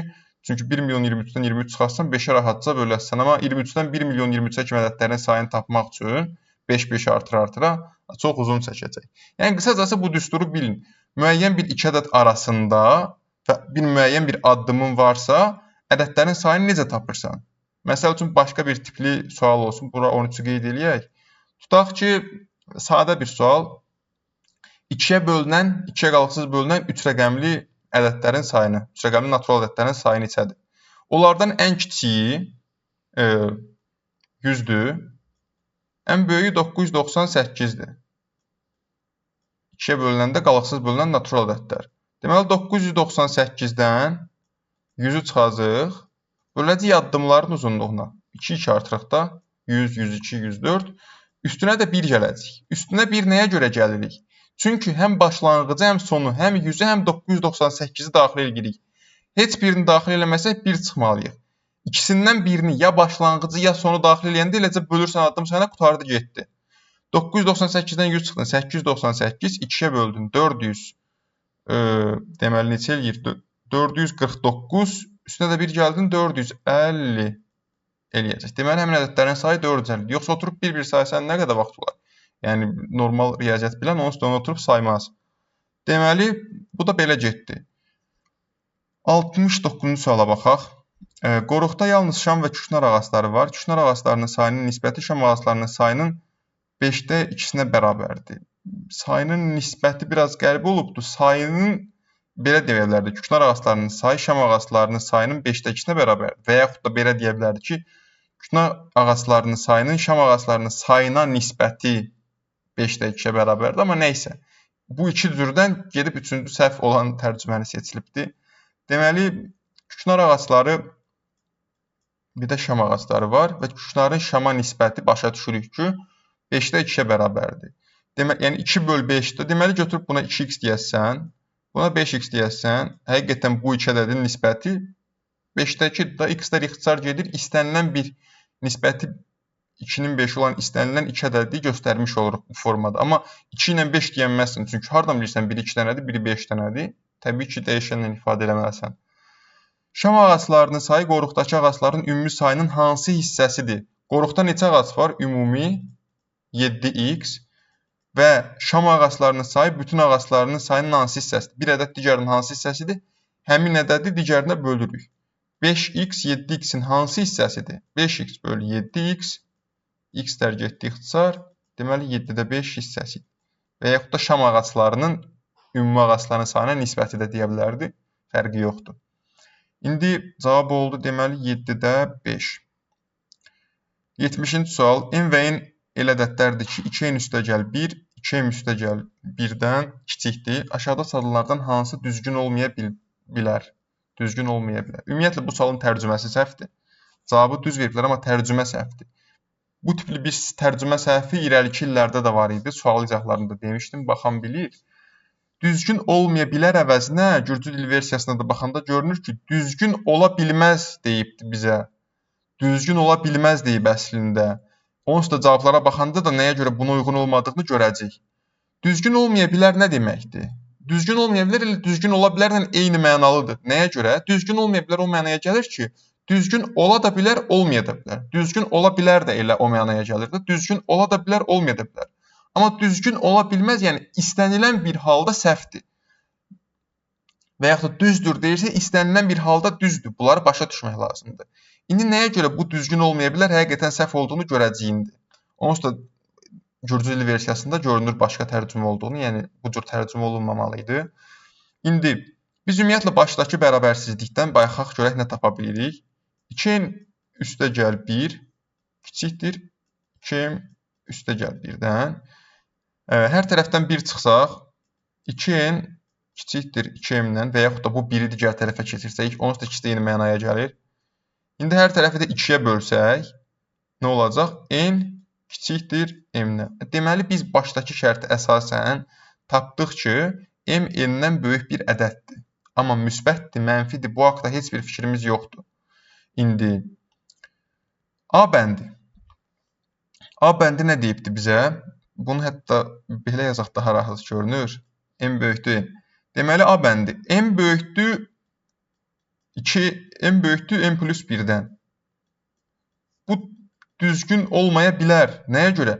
M n-dən böyükdürsə, biz mütləq şəkildə deyə bilmərik ki, M plus 1-dən də böyük olacaq. Yəni, bərabərsizliyin bir tərəfini bir vahid artırdıq. Hardan bilirik ki, M n-dən böyüksə, M plus 1-dən böyükdür. Bəlkə biri, məsəl üçün deyirəm, 7,5-dir M, N də 7-dir. Onda nə olacaq? N-in üstünə 1 gələndə də 8 olacaq, 7,5-dən böyük oldu. Gördünüz, düzgün olmadı. Amma ola bilsin, məsəl üçün, M 9-dur, N də 7-dir. Üstünə 1 gələndə də böyük olacaq. Yəni düzgün olmaya bilər şərtinə əslində uyğundur. Əslində uyğundur. Onda düz cavab bu olmalıdır da, yəni bu tərcüməyə əsasən. Niyə? Çünki düzgün olmaya bilər, düzgün ola da bilər, olmaya da bilər. Yəni A bəndi düzgün götürə bilərik biz. İndi n B bəndinə baxanda n bərabərdir m bölünsün 3. Hə. İndi bu şərt təbii ki, düzgün ola bilər, düzgün olmaya da bilər, ola da bilər. Nəyə görə? Çarpaz vuranda nə görürük? M 3n-ə bərabər olsun deyir də. M n-dən böyükdürsə, ola bilsin ki, elə 3n-ə də bərabərdir. Məsəl üçün, m olsun 9, n də olsun 3. Aha, düzgün oldu. Niyə olmasın ki? Amma mütləq həmişə düzgün olacağı mənasına mı gəlir? Yox. Məsəl üçün, biz başdan bilirik ki, m n-dən böyükdür. Biri məsəl üçün, m 5 olsun, n də 4 olsun. N-in 3 qatı mütləq şəkildə m-ə bərabər olmalıdırmı? Yəni, m n-dən böyükdürsə. Təbii ki, xeyr. N-in 3 qatı olacaq 12, m 5 idi demişdik. Bərabər oldu mu? Yox, olmadı. Gördüyünüz kimi, bu da düzgün ola da bilər, olan versiyasını da göstərdim, olmayan versiyasını da göstərdim. Onda bu da mı düzgün cavabdır? Yox. Çünki tərcümə səhvdir. Artıq normalda bu tərcümə ilə bu da düzgün cavabdır, bu da düzgün cavabdır. İndi baxırıq C-yə. N böyükdür deyib n plus 1-dən. Deməli, bu C variantıdır. N plus 1-dən necə böyük olsun? Biz bilirik ki, m n-dən böyükdür. Hələ m-in üstünə 1 gələndə də mütləq şəkildə n-dən böyük olacaq. Artıq buradan biz görürük ki, C variantında bu variant düzgün ola bilməz. Əslində tərcümə də elə odur. Yəni, cavabda verilən doğru cavab da budur. Çünki o tərcüməyə bu cavab uyğun gəlir. Amma bu tərcüməyə qalan 4 uyğun gəlir. İndi o biri 2 variantın da niyə uyğun gəldiyini göstərirəm. İndi n bərabərdir m çıxılsın 1-ə. İndi bu düzgün ola bilərmi? Təbii ki, ola bilər. M n-dən böyükdürsə, bir vahid böyük ədəddirsə gəl m n-dən. Məsəl üçün, m olsun 9, n olsun 8. 9-dan 1 çıxanda eləyəcək 8. İstənilən bir vahid böyük olan ədəd üçün. Yəni, m-in n-dən bir vahid böyük olduğu ədəd üçün. Yox, bir vahid böyük olmayanda, məsəl üçün, m olsun 9, n olsun 7. 9-dan 1 çıxanda 7 olacaqmı? Yox, 8 olur. Yəni, düzgün ola da bilər, olmaya da bilər. Deməli, bu da bu bəndə də uyğun gəldiyini göstərdik bu şərtə. M bərabərdir 4n. Ola bilərmi? Təbii ki, ola bilər. Nətər ki, 3n-ə bərabər oldu bayaq. Həmin qayda ilə 4n-ə də bərabər ola bilər də. N olsun 5, m olsun 20. Bərabər oldu. Amma məsəl üçün, n olsun 3, m olsun 10. N-in 3 qatı 12-dir. 10-a bərabərdirmi? Yəni, m-in qiymətinə? Yox. Yəni, düzgün ola da bilər bu bənd, olmaya da bilər. Yəni, qısaca, onsuz da sual ərzində neçə dəfə qeyd elədim, bir dəfə yenə qeyd edeyim. Buradakı tərcüməyə görə, Azərbaycan dilindəki tərcüməyə görə A, B, C və D variantlarının hamısı doğrudur. Əslində C variantı doğru deyil. Yəni, onlardan, o 4 variantdan istədiyinizi seçə bilərsiniz. Amma Gürcü dil versiyasındakı tərcüməyə görə və onsuz da bizə verdikləri doğru cavaba görə, C variantına görə cavab C olmalıdır. Sadəcə tərcümə səhvi var. Cavab oldu C, 70. Baxaq, 71-ə. Birinci düzbucağın uzunluğu ikinci düzbucağın uzunluğundan 2 dəfə artıq, sahəsi isə ikinci düzbucağın sahəsindən 6 dəfə azdır. Birinci düzbucağın uzunluğu ikinci düzbucağın uzunluğundan nə qədər azdır? İndi suala bax. Yenə tərcümə problemi var burada da. Nəyə görə? Başda bizə deyir ki, birinci düzbucağın uzunluğu ikinci düzbucağın uzunluğundan 2 dəfə artıqdır. Hə, başa düşdük ki, biz belə yazsaq, 1, bura 2, hər birində uzunluq n və sahədən söhbət gedir. Uzunluq n, sahə. Deyir ki, birinci düzbucağın uzunluğu ikinci düzbucağın uzunluğundan 2 dəfə artıqdır. Yəni, buna 2x dedik, buna x dedik. Sahəsi isə ikinci düzbucağın sahəsindən 6 dəfə azdır. Yəni, bunun sahəsi s-dirsə, bunun sahəsi də 6s-dir. Aha. İndi bizdən nə soruşur? Gözün axırda. Birinci düzbucaqlının uzunluğu ikinci düzbucaqlının uzunluğundan nə qədər azdır? Biz ümumiyyətlə nə qədər az olduğunu tapa bilmərik. İkincisi də başda uzunluğu veribsənsə, təzədən yenə niyə uzunluğu soruşursan? Nə qədər yox, neçə dəfə soruşmalıdır. Onsuz da cavabı da dəfə ilə veribdir. Neçə dəfə də az soruşursansa, o da yenə məntiqsizdir. Nəyə görə məntiqsizdir? Başda onsuz da deyibsən də bizə birinci düzbucaqlının uzunluğunun ikincidən 2 dəfə çox olduğunu, indi neçə dəfə az olduğunu mu soruşursan? Cavabı dəfə ilə veribsən. Yəni, tərcümə o qədər Yəni 1 nöqsən olsa yenə cəhənnəmə, 2 olsa yenə cəhənnəmə. O qədər problem var ki, mən də izah edəndə sizin də başınız qarışacaq böyük ehtimalla. Qısacası doğru variantı deyirəm sizə. Birinci düzbucaqlının uzunluğu ikinci düzbucaqlının uzunluğundan 2 dəfə artıq. Burası doğrudur. Sahəsi isə ikinci düzbucaqlının sahəsindən 6 dəfə azdır. Burası doğrudur. Bizdən soruşduqları şey birinci düzbucaqlının eninin ikinci düzbucaqlının enindən nə qədər yox, neçə dəfə az olduğudur. Birinci düzbucaqlının eninin ikinci düzbucaqlının enindən neçə dəfə az olduğu. İndi bu 2x-dir. İndi biz bura y yazsaq, tutaq ki, birincinin eni, ikincinin eni də z yazıram. İndi biz nə bilirik? 2xy bərabərdir s-ə. Sahədir də xz də bərabərdir 6s-ə. İndi gəlin burada z-i də, y-i də s və x vasitəsindən ifadə eləyək. Yəni, buradan da nə başa düşürük? Y bərabərdir 2x-i digər tərəfə atdım. S bölünsün 2x-ə. Z-i də digər tərəfə atdım. Daha doğrusu z-i saxladım, x-i digər tərəfə atdım burada. Z bərabərdir 6s bölünsün x-ə. İndi z ikinci düzbucaqlının enidir. Y isə birinci düzbucaqlının enidir. İndi bizdən nə soruşur? Birinci düzbucaqlının eni ikinci düzbucaqlının enindən neçə dəfə azdır? Yəni, ikinci birincidən neçə dəfə çoxdur? Eyni mənaya gəlir də bu. İndi ikincinin eni 6s böl x. Neçə dəfə? Bir ədəd digərdən neçə dəfə çoxdur? Onu tapmaq üçün nə edirik? Bölürük digər ədədə. S bölünsün 2x-ə.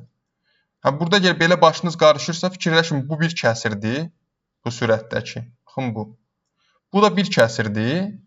Bu kəsiri buna bölürsünüzsə, deməli bunun tərsinə vurmalısınız da. Yəni 6s bölünsün x. Nətər ki, biz bölmə işarəsindən görəndə kəsiri vurmaya tərsi ilə çeviririk. Bu da bölmədir. Kəsr özü bölmə deyilmi? Deməli bu bərabər olacaq vur bunun tərsinə. Yəni s bu da 2x. S-lər gedir, x-lər ixtisar gedir. Nə qaldı? 12. Deməli ki, nəymiş?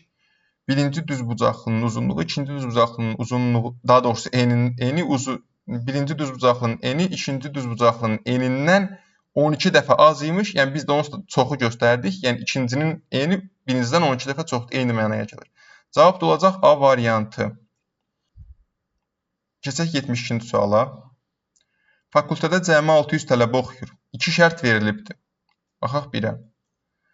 Biz nəyi tapmalıyıq? Fakültədə neçə əcnəbi oğlan olduğunu müəyyənləşdirmək üçün. Birinci şərt biz onu deyir ki, tələbələrin 15-də bir hissəsi əcnəbidir. Yəni 600-ün 15-də bir hissəsi əcnəbidir. Bunu 15-də 1-ə vuranda nə edəcək? 600 ilə 15 ixtisar gedir. Burada 40 qalır. 40-da 1-ə vururuq, olur 40. Deməli 40 nəfər əcnəbidir. Yəni biz hardan bilək ki, onun neçəsi oğlandır, neçəsi qızdır? Yəni, cəmi 40 olan neçə cüt natural ədəd götürmək olar?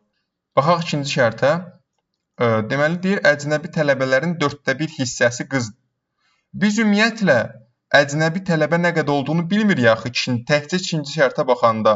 Deməli, əcnəbi tələbə x olsa, onun 1/4 qızsa, yəni 1/4 x qızdır, 4/3-ü də oğlan olacaq, 4/3x. Biz bilmirik ki, əcnəbi tələbə neçə dənədir, yəni sayıları nə qədərdir ki, onun 4/3-ünü də 4/1-ini də qızı da tapaq, oğlanı da tapaq. Ona görə biz buradan da neçə əcnəbi oğlan olduğunu tapa bilmirik. Biz 4/3x nətər tapa bilərik? X haqqında məlumatımız yoxdursa, hələ ki, təkcə ikinci şərtə görə. Deməli, 2 də kifayət eləmədi. Bəs bunları birlikdə istifadə eləyəndə sadə bir şəkildə kifayət eləyir. Birlikdə istifadə eləyirəm. Birinci şərtdə istifadə elədim. Tapdım 40 əcnəbi tələbə var. Onların 1/4 hissəsi qızdır. 40-ın 4/1-ini tapıram. 4 ilə 40 getdi. Burada 10 qalır. Onu 1-ə vurdum 10. Deməli, 10 dənəsi qızdır bu əcnəbilərin. 40-dan da çıxdım 10-u. 30 dənəsi də oğlan olacaq. 10 dənəsi qız olduğuna görə. Qutardı getdi. İkinci şərti birlikdə istifadə edir. Rahat bir şəkildə tapdığımızı onsuz da görürük. Deməli, birlikdə kifayətdirlər. Baxırıq 73-cü suala. ABCD 4 bucaqlıdır. 2 şərt verilibdir. A üstəgəl B bucaqlarının cəmi 100 dərəcə. B üstəgəl C bucaqlarının cəmi 200 dərəcə. A üstəgəl C bucağının nəyə bərabər olduğunu müəyyən etmək üçün. Deməli, biz ümumiyyətlə bu dördbucaqlıdırsa, bilməliyik ki, bunun daxili bucaqlarının cəmi 360 dərəcədir. O da hardan gəlir? Sadə bir isbatı var. Hətta onu deyim sadə olduğuna görə. Buradan bir dənə diaqonal çəkəndə burada bir dənə üçbucaq əldə eləmirikmi? Bunun daxili bucaqlarının cəmi 180-dirsə, ABC üçbucağının. CDA-nın da daxili bucaqlarının cəmi 180-dirsə, onların cəmi də həmin bucaqların cəmi də elə ABCD üçbucağının daxili bucaqlarını verir. Biz ona görə 360 olur. 180-dən 180-in cəmi. Yəni əlimizdə bu ikisindən başqa bizim həmçinin də bir dənə belə bir bərabərliyimiz olacaq. Bucaq A üstəgəl bucaq B, üstəgəl bucaq C, üstəgəl bucaq D bərabər olacaq 360 dərəcəyə. İndi görək birinci şərtdən kifayət eləyəcəkmi A üstəgəl C-ni tapmaq. Deyir A üstəgəl B 100 dərəcədir. İndi biz hardan bilək A üstəgəl C neçədir? Nə bilək biz? C ilə D-nin cəmi 260 olduğunu tapa bilərik bu şərtdən, birinci şərtə əsasən. Nəyə görə? Çünki A ilə B-nin cəmi 100-dürsə, C ilə D-nin cəmi 260 olmalıdır ki, daxili bucaqların cəmi 360 olsun. Amma biz hardan bilək C ilə D-nin cəmi də C nəyə bərabərdir? Cəmi 260 olan iki bucaqda. A ilə B-nin cəmində cəmi 100 dərəcə olan iki bucaqda A nəyə bərabərdir? Oradan A üstəgəl C nəyə bərabərdir? Yəni qısacası bizə iki bucağın cəmini veribdir. Həmin oradakı bucaqlardan birindən bir də C bucağının cəmini istəyir. Biz hardan bilək? A-nı bilmirik, C-ni bilmirik, heç birini bilmirik, nə də cəmi bilmirik. Deməli, birinci şərt kifayət deyil. İkinci şərtdə eyni qaydada. B ilə C-nin cəminin 200 dərəcə olduğunu veribdir. Biz buradan təhcə onu bilə bilərik ki, A ilə D-nin cəmi 160 dərəcədir. Cəminin 360-a tamamlanmaq üçün. İndi B ilə C-də C biz bilirik ki, cəmi 200 dərəcə olan iki bucaqdan biridir. Amma bilmirik, bəlkə 199-un 1-ədir, bəlkə 198-in 2-yədir. Nə bilək, hardan?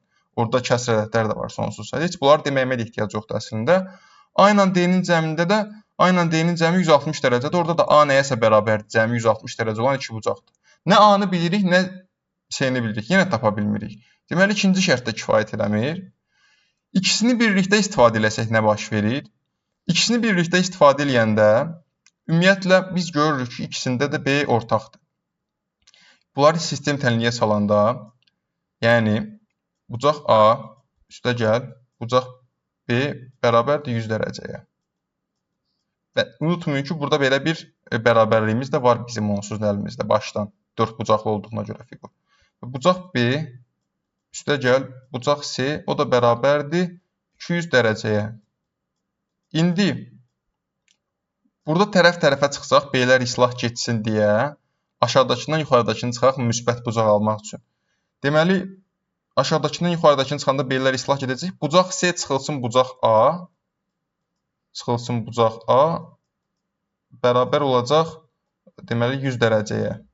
Biraz yer qalmadı, amma başa düşdünüz. Birini də təzdən yazaq. B üstəgəl bucaq C bərabərdir 200 dərəcəyə. Deməli, bucaq C-nin bucaq A-dan 100 dərəcə çox olduğunu bildik biz.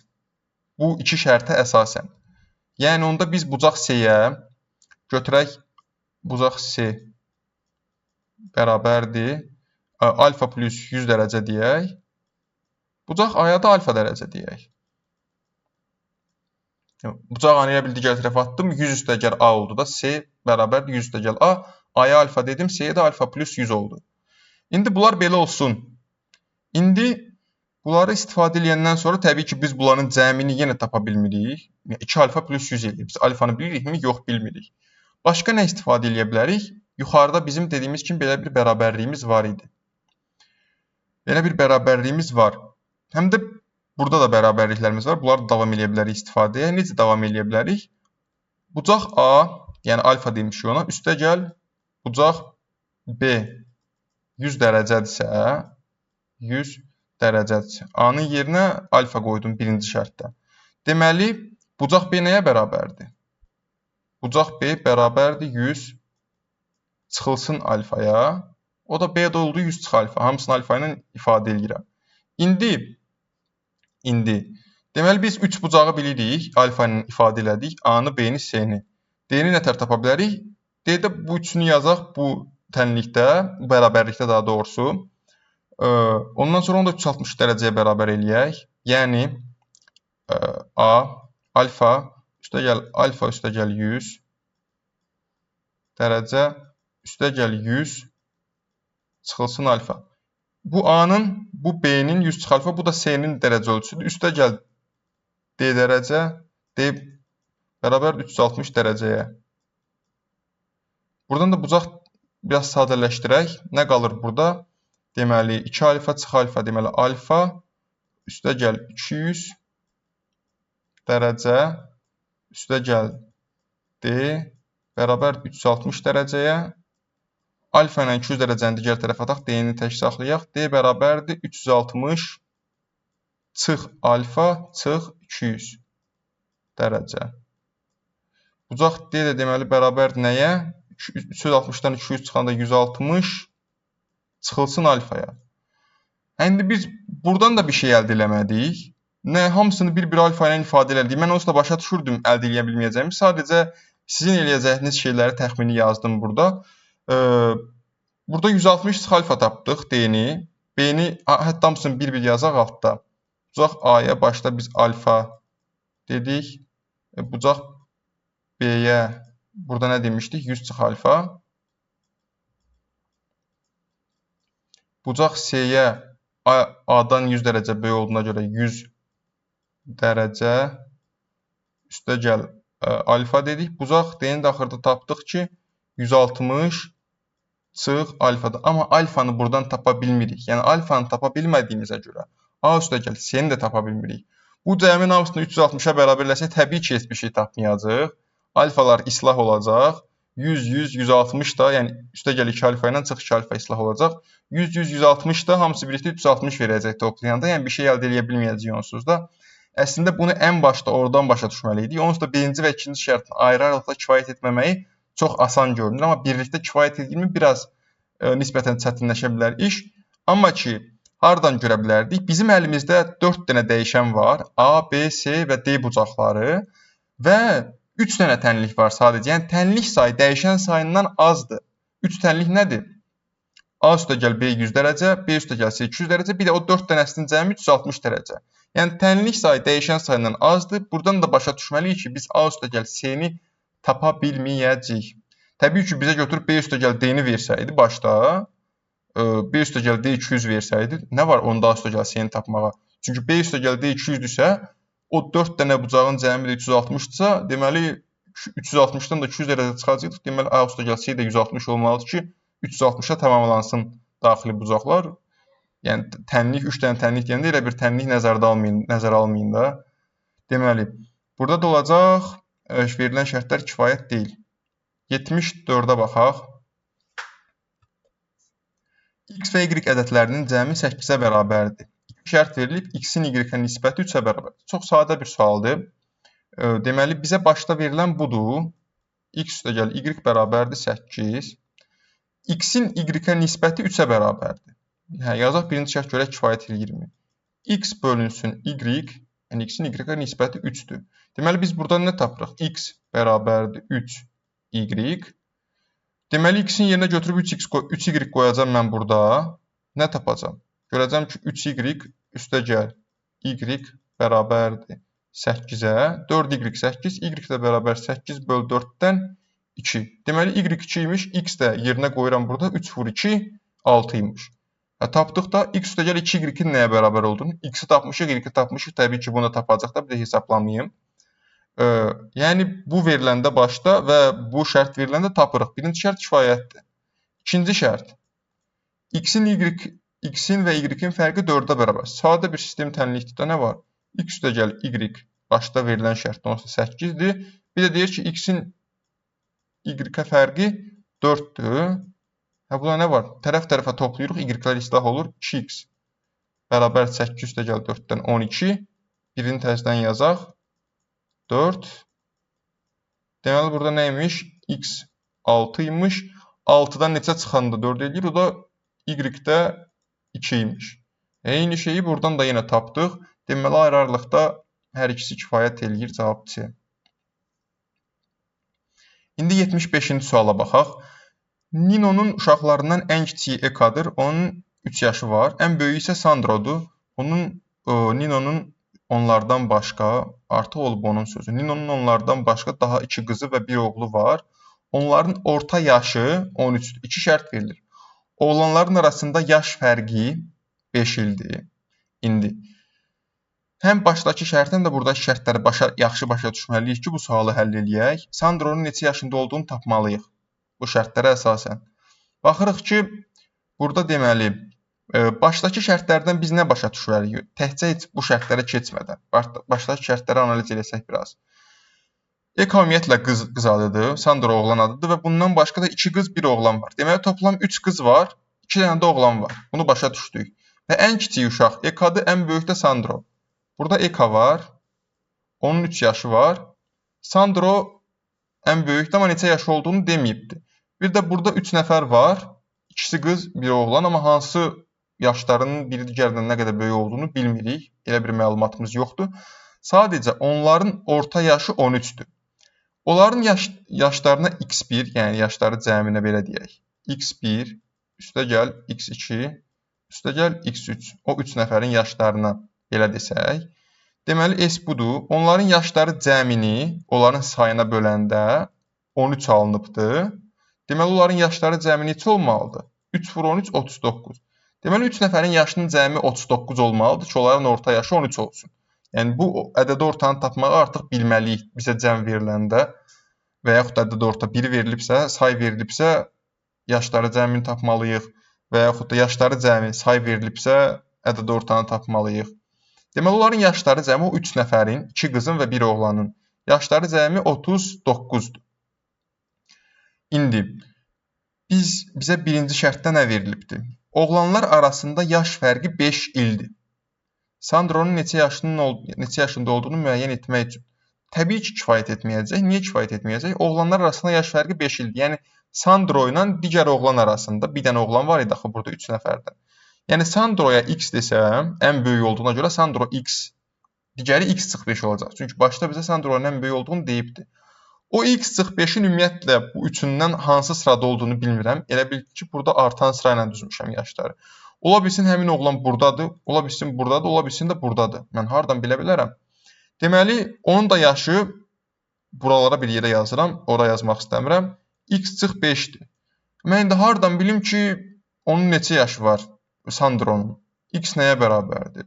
X çıx 5 olsun, digərlərinin yaşı nə olacaq? Digərlərinin yaşı, toplam yaşları cəmi 39-dur. Həmin x çıx 5 ilə o oğlanla 2 qızın yaşının cəmi 39, amma bu bizə bir şeydə kömək eləməyəcək. Ona görə də biz x-i tapa bilmirik oradan. Elə o səbəbdən də birinci şərt kifayət eləməyəcək. Ninonun uşaqlarının, bütün uşaqların orta yaşı 12 ildir. Bu şərt artıq kifayət eləyəcək. Niyə? 5 dənə uşağı var, eyni qaydada.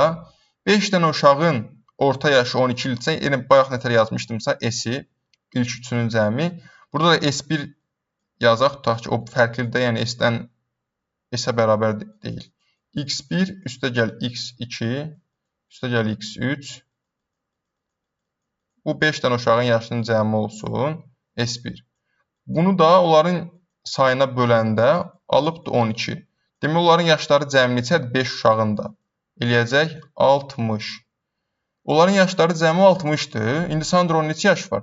Biz bilirdik ki, buradakı 3 nəfərin yaşları cəmi 39-dur. Ekanın yaşı 3-dür. Deməli, o 4 nəfərin, 3 nəfərlə Ekanın yaşı cəmi 42 olacaq. Sandronun da yaşı 60 çıx 42. Deməli, 18 olur Sandronun yaşı. Buradan tapmış olduq. Deməli, ikinci şərt kifayət eləyir, amma birinci şərt yox. 76-ya baxaq. Ötən il ərzində Tornike maaşının 6%-ni banka qoyurdu. Bu il Tornikenin maaşı 20% artdı. Buna görə də o maaşının 9%-ni banka qoymağa başladı. Yəni, daha böyük bir hissəsini. Tornikenin bu il ərzində banka daxil etdiyi məbləğin həcmi ötən il ərzində banka daxil edilmiş məbləğin həcminin neçə faizini təşkil edir? İndi biz götürək Tornikenin maaşına x yox da, çünki onun 6%-i 0,6x eləyəcək. Yəni, sırf kəsr ədədlə işləməyək deyə 100x deyək. 100x-in 6% neçə eləyəcək? 100x maaş olsun. Onun 6% olacaq 6x. Deməli, banka həmin maaşın bu qədər hissəsini, yəni 6%, yəni 6x qoyurdu birinci il. Burada yazaq birinci il. İkinci il onun maaşı 20% artdı. 100x-i 20% artanda neçə olacaq? 120x olacaq. Yəni ədədi n faiz artırmaq, yəni bu sadə bir ədəd olduğuna görə, sadə bir dəyişənin ifadə olduğuna görə 20% artırmaq asandır. Nə var ki? 120% artıracaq da. Olacaq 120x. İndi torniki 6%-ni yox da bunun, yəni 120x-in 9%-ni banka qoymağa başladı. Gəl indi 120x-in 9%-ni tapaq. 120-nin %9 ədədin faizini, n faizini, n-in yerinə 9 qoydum. İndi burada nə edə bilərik? Gəlin bu 100 ilə 120-ni ixtisar eləyək 20-yə. Burada qalacaq 5, burada qalacaq 6. Deməli 6x-i vurdum 9-a. Elədir 54x bölünsün 5. Hətta burada 54-ü də bölək istəyirsiniz, ya da belə də saxlaya da bilərik. Yaxşı, 54-ü böləndə 5-ə 10,8 x eləyir. Tapdıq ki, bu 10,8 x, yəni ikinci il banka qoyulan məbləğ budur. Birinci il qoyulan budur. İndi ikinci il banka qoyulan məbləğ, bizə nə deyir? Torniki bu il ərzində banka daxil etdiyi məbləğin həcmi, yəni ikinci il ərzində. Ötən il ərzində banka daxil edilmiş məbləğin həcminin neçə faiz? Bir ədəd digərindən neçə dəfə çoxdur deyəndə 10,8x bölünsün 6x. Bir ədəd digərindən neçə dəfə çoxdur deyəndə belə eləyirik. Neçə faizini təşkil edir deyəndə də 100-ə vururuq. O da bərabərdir. İndi bunu 100-ə vuranda 10,8-i 100-ə vuranda eləyir 1080 x bölünsün 6x 10,8 ona 100-ə vuranda belə eləyir də. Yəni 108 ona vuranda bir dənə də ona vurmaq üçün, yəni toplam 100-ə vurmuş oluruq. O da eləyir bir dənə 0 artırırıq 1080. X-lər ixtisar gedir. 1080-i də 6-ya böləndə eləyir 180 faizini təşkil eləyirmiş. Cavab oldu D variantı. Baxaq 77-ci suala. Hər hansı natural x ədədi üçün aşağıdakı sxem üzrə alınan ədəd x ulduzla qeyd edilmişdir. Deməli, x ulduz nədir bizdə? Məsələn, 5 ulduz. 5-i götürüb 3-ə vurur. Aldın neçə? 15. Sonra 15 əgər təkdirsə bu yolla gedir. 15 cütdürsə burayla gedir. Bu saat tətbiq eləyərək 2 dənə riyazi əməlidə x ulduzu almış oluruq. Təbii ki, bizə 9 ulduz çıx 4 ulduzu verib. Sadə bir sualdır. Yəni həm 9 həm 4-ü bu algoritmə salıb ən axırda x ulduzun neçəyə bərabər olduğunu, yəni 9 ulduzla 4 ulduzun neçəyə bərabər olduğunu tapacaq. 9 ulduz nəyə bərabərdir? Baxırıq. Deməli, 9-u vurduq 3-ə. 9-u 3-ə vurandan sonra yoxlama aparmalıyıq. 27 eləyir, təkdir. Təkdirsə, götürüb bu yolla getməliyik. Yəni 2-yə vuracaq. Vuracaq 2-yə. Aldığımız cavabdan 4 çıxacaq. Çıxdım 4-ü. Neçə alınır? 27, 2-yə vurdum 54, 4 də çıxdım 50. 9 ulduzu tapdıq. İndi 4 ulduza baxaq. Deməli, 4-ü götürdüm 3-ə vurdum. Elədi neçə? 12.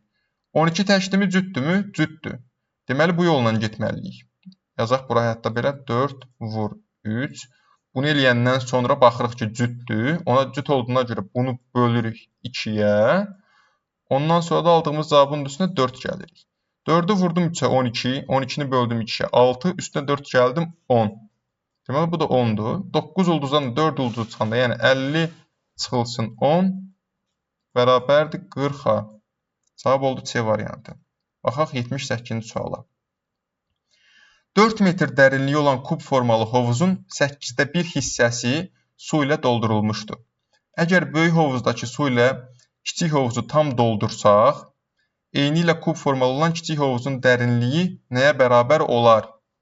Əslində burada bizim başa düşməli olduğumuz şey, burada dediyi hovuz, dərinliyi 4 metr olan hovuz, 8də 1 hissəsi su ilə doldurulur. Əgər böyük hovuzdakı su ilə kiçik hovuzu tam doldursaq, yəni buradakı su ilə, yəni bu böyük hovuzdur, onunla kiçik hovuzu doldururlar.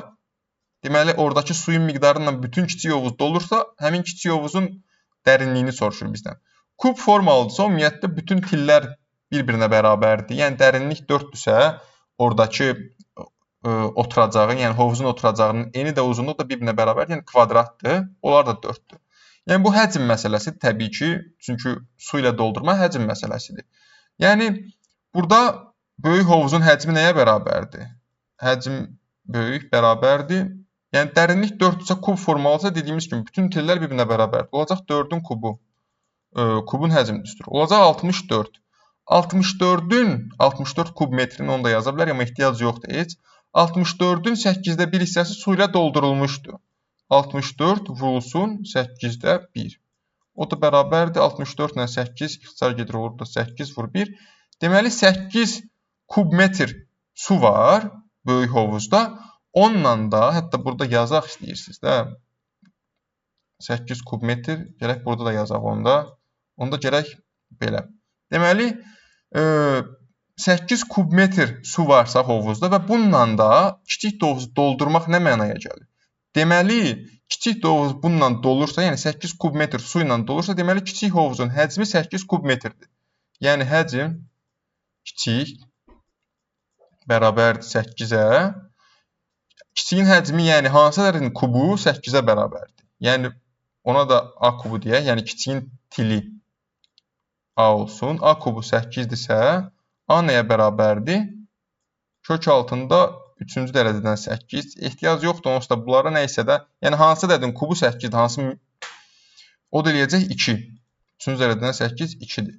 Deməli, kiçik hovuzun da bir tilinin uzunluğu 2 olmalıdır ki, həmin kub formalı kiçik olsun. Həcmi 8 olsun. Deməli, onun da tili 2 metrdirsə, ondan da nə başa düşürük biz? Yəni kub formalıdırsa, bir til 2-dirsə, qalan yəni dərinlik də, en də, uzunluq da, yəni hovuzun dibinin uzunluğu da 2 olacaq. Çünki kub formalıdır, cavab olacaq C variantı. 79-cu suala baxaq.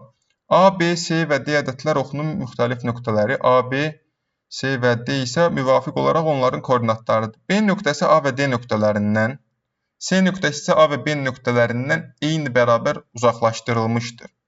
C çıx D bölünsün A çıx B nəyə bərabərdir? Ümumiyyətlə bir ədəd oxu çəkək. Və bunlar müxtəlif nöqtələri deyibdir bizə. Amma ədəd oxunu çəkəndən sonra biz hardan bilək hansı hardadır? Təbii ki, onu buradan başa düşməliyik. Deyir ki, bizə, o da buradan başlayır. B nöqtəsi A və D nöqtələrindən, C nöqtəsi isə A və B nöqtələrindən eyni məsafədədir, belə deyək də. Ümumiyyətlə, bir nöqtə digər ikisindən bərabər məsafədədirsə, deməli, həmin nöqtə həmin ikisi arasında olmalıdır da, müxtəlif nöqtələrdən söhbət gedirsə. Yəni, mən məsəl üçün, bura belə deyim, B nöqtəsi A və D nöqtələrindən deyil. Bura B-ni qoyandan sonra A ilə D-ni nətər fərqli tərəfə qoya bilərəm? Yəni A-nı qoydum bura və fərqli nöqtədən söhbət getsə, D də ya buradadır, ya buradadır. Nətər ola bilər ki, B-nin ondan məsafəsi bərabər olsun? Yəni həm A-dan, həm D-dən məsafəsi bir-birinə bərabər olsun. Təbii ki, biz buradan başa düşməliyik ki, B nöqtəsi A və D nöqtələrinin ortasındadır. Çünki məsafənin bərabər olması üçün A və D hər biri B-dən bir fərqli istiqamətlərdə olmalıdır. Ona görə, məsəl üçün, bura A dedimsə, bura deməliyəm, deməli D. Amma belə olmaya da bilər, A ilə D də ola bilər. Tam tərsi, yəni A solda, D isə daha böyük bir ədəd. Təbii ki, ədəd oxunun istiqaməti buradırsa, sağa getdikcə ədədlər böyüyür, o mənaya gəlir. C nöqtəsi isə A və B nöqtələrindən eyni bərabər uzaqlaşdırılmışdır. Yəni C nöqtəsi A və B, yəni A ilə B-nin arasındadır C. Yəni, bərabərsə də tən ortasındadır, onu da başa düşməliyik. B də D ilə A-nın tən ortasındadır. Deməli, biz bura C dedik. İndi dediyimiz kimi, B başqa bir variant da ola bilər də. Çünki birinci bizə verilən şərtə əsasən, onu da çəkək, iki halda təhlil eləməliyik. Birinci verilən şərtə əsasən B nöqtəsi A və D nöqtələrindən bərabər uzaqlıqdadırsa, biz A-nı böyük, D-ni kiçik götürdük. Ola bilməzdim, belə olsun. B, amma bu dəfə A kiçik olsun, D daha böyük bir ədəd olsun. Və yenidən də C nöqtəsi A və B nöqtələrindən eyni məsafədədirsə, C də A ilə B-nin ortasında olsun. Və belə bir hal da ola bilər. Deməli, indi bu iki hala əsasən biz C və bu ədədlərin koordinatları da balaca C eyni müvafiq olaraq A, B, C-dir.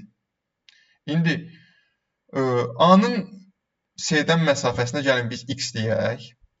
Təbii ki, bu bərabər məsafədə olduğuna görə burada x-dir. Yəni, bu A-dan B-yə kimi məsafə 2x-dir. Biz bilirik ki, A ilə D hər ikisi B-dən eyni məsafədədir. Yəni, A 2x məsafədədirsə, B-dən D-yə kimi məsafə də 2x olmalıdır. Bunu başa düşdük. İndi S çıxılsın D. S çıxılsın D nəyə bərabər olacaq? Birinci halda görürük ki, biz S çıxılsın D buranın koordinatı ilə, yəni bura ilə bura arasındakı məsafə normalda 3x-dir məsafə. Amma S-dən kiçik ədəddən böyüyü çıxdığımıza görə, yəni kiçikdən böyüyü çıxdığımıza görə ikinci hala görə baxırıq. Sonra da birinci hala baxarıq. S-dən böyüyü çıxdığımıza görə onda nə olacaq? Həmin fərq -3x-ə bərabər olacaq. Çünki kiçikdən böyük. Böyükdən kiçiyi çıxsaq, həqiqətən 3x olardı. Belə başa düşün də, buranın koordinatı 6-dırsa, tutaq ki, D-nin koordinatı. S-nin koordinatı 2-dirsə, S-nin koordinatından D-nin koordinatını çıxanda -4 eləmirmi? Amma məsafə 3x-dir. Yəni, məsafə 4-dür. Amma kiçikdən böyüyü çıxdığımıza görə fərq, koordinatların fərqi -4 eləyir. Böyükdən kiçiyi çıxsaydı, elə məsafəyə bərabər olardı. D-dən, yəni 6-dan 2-ni çıxsaq, elə 4-ə bərabər olardı məsafə. Amma burada kiçikdən böyüyü çıxırıq ikinci halda. Birinci halda böyükdən kiçiyi çıxacaq. Nəysə, -3x elədi. A-dan B-ni çıxanda nə edəcək? İkinci hala əsasən baxırıq. Bu ikinci hal olsun. Ümumiyyətlə 1-dir. Deməli, A-dan B-ni çıxanda yenə kiçikdən böyüyü çıxırıq. Yəni, kiçikdən böyüyü çıxdığımıza görə məsafənin əksi olacaq. Onu da bayaq başa saldım. Yəni, A çıxılsın B olacaq -2x. Deməli, bunun da buna nisbəti nə olacaq? -3x bölünsün -2x bərabərdir. X-lər getdi. -3-ü də -2-yə böləndə eləyəcək 1,5. Onsuz da bizə 3/2 kimi göstəribdir. Cavab olacaq D variantı. Bəs bu cavab niyə ondan eynidir? İki halda da eyni şey alacaq. İndi onu da göstərək. İndi birinci hala görə baxsaq, S-dən yenə bu məsafəyə x dedim. Bu məsafəyə də x dedim. Bərabər məsafədə olduğuna görə B və A S-dən. İndi B-nin özü də A-dan və D-dən bərabər məsafədə olduğuna görə buradakı məsafə 2x-dirsə, B-dən D-yə kimi məsafə də 2x-dir. İndi S-nin koordinatından, yəni böyük ədəddən kiçik ədədə çıxırıq. Burada həqiqətən həmin koordinat elə 3x-in özünə bərabər olacaq. Məsafənin özünə. 3x, hətta belə yazaq, S çıxılsın D birinci hala görə. Bərabər olacaq 3x-ə. Bəs A çıxılsın B, o da bərabər olacaq 2x-ə. Bayaq onların əksini tapmışdı, amma hər ikisinin əksini tapdığımıza görə nisbət dəyişməmişdi. İndi burada da A çıxılsın B 2x-dir. Yenə 3x-in 2x-ə nisbəti o da eləyəcək x-lər ixtisar gedəndən sonra 3/2 formasında, elə yəni adi kəsr formasında saxlayıblar cavabı. O da eləyəcək elə bu variant. Sonrakına baxaq. 80-ci sual. Ansambl üzvlərinin 15%-ni oğlanlar təşkil edir. Ansambla 12 üzv əlavə edildikdə oğlanların sayı artdı. Faiz qismi isə azaldı. Ansambla neçə qız əlavə edildi? Biz ümumiyyətlə onu başa düşməliyik ki, nəyi başa düşməliyik? Ansambla 12 üzv əlavə edilirsə və müəyyən qədər oğlan əlavə edilibsə, oğlanların sayı onsuz da artacaq. Əsas buradakı məsələ, əsas məqam faizin azalmasıdır. Mən bu tipli faiz məsələlərini, yəni müəyyən qədər oğlan var, neçəsə faizini təşkil edir oğlanlar ansamblın. Əgər gələn oğlanlar, o ümumiyyətlə gələn qrupdakı bütün uşaqların faizinin 15%-ni təşkil edirsə, həmin faiz dəyişməyəcək. Məsəl üçün, tutaq ki, 100 nəfər gəlsəydi, onların 15-i oğlan olsaydı, faiz dəyişməyəcəkdi. Yəni, bayaqki qrupda da 15% oğlan idi, indi gələn qrupda da 15% oğlan. Yox, gələnlərdə oğlanların faiz göstəricisi 15-dən çoxdursa, həmin faiz artacaq. Yəni, məsəl üçün, gələnlərdə tutaq ki, 20% oğlanların faiz göstəricisi. 20 oğlan var, toplam 100 nəfər var. Onda həmin oğlanlar gələndən sonra yeni ansambldakı faiz göstəricisi oğlanların 15%-dən çox olacaq.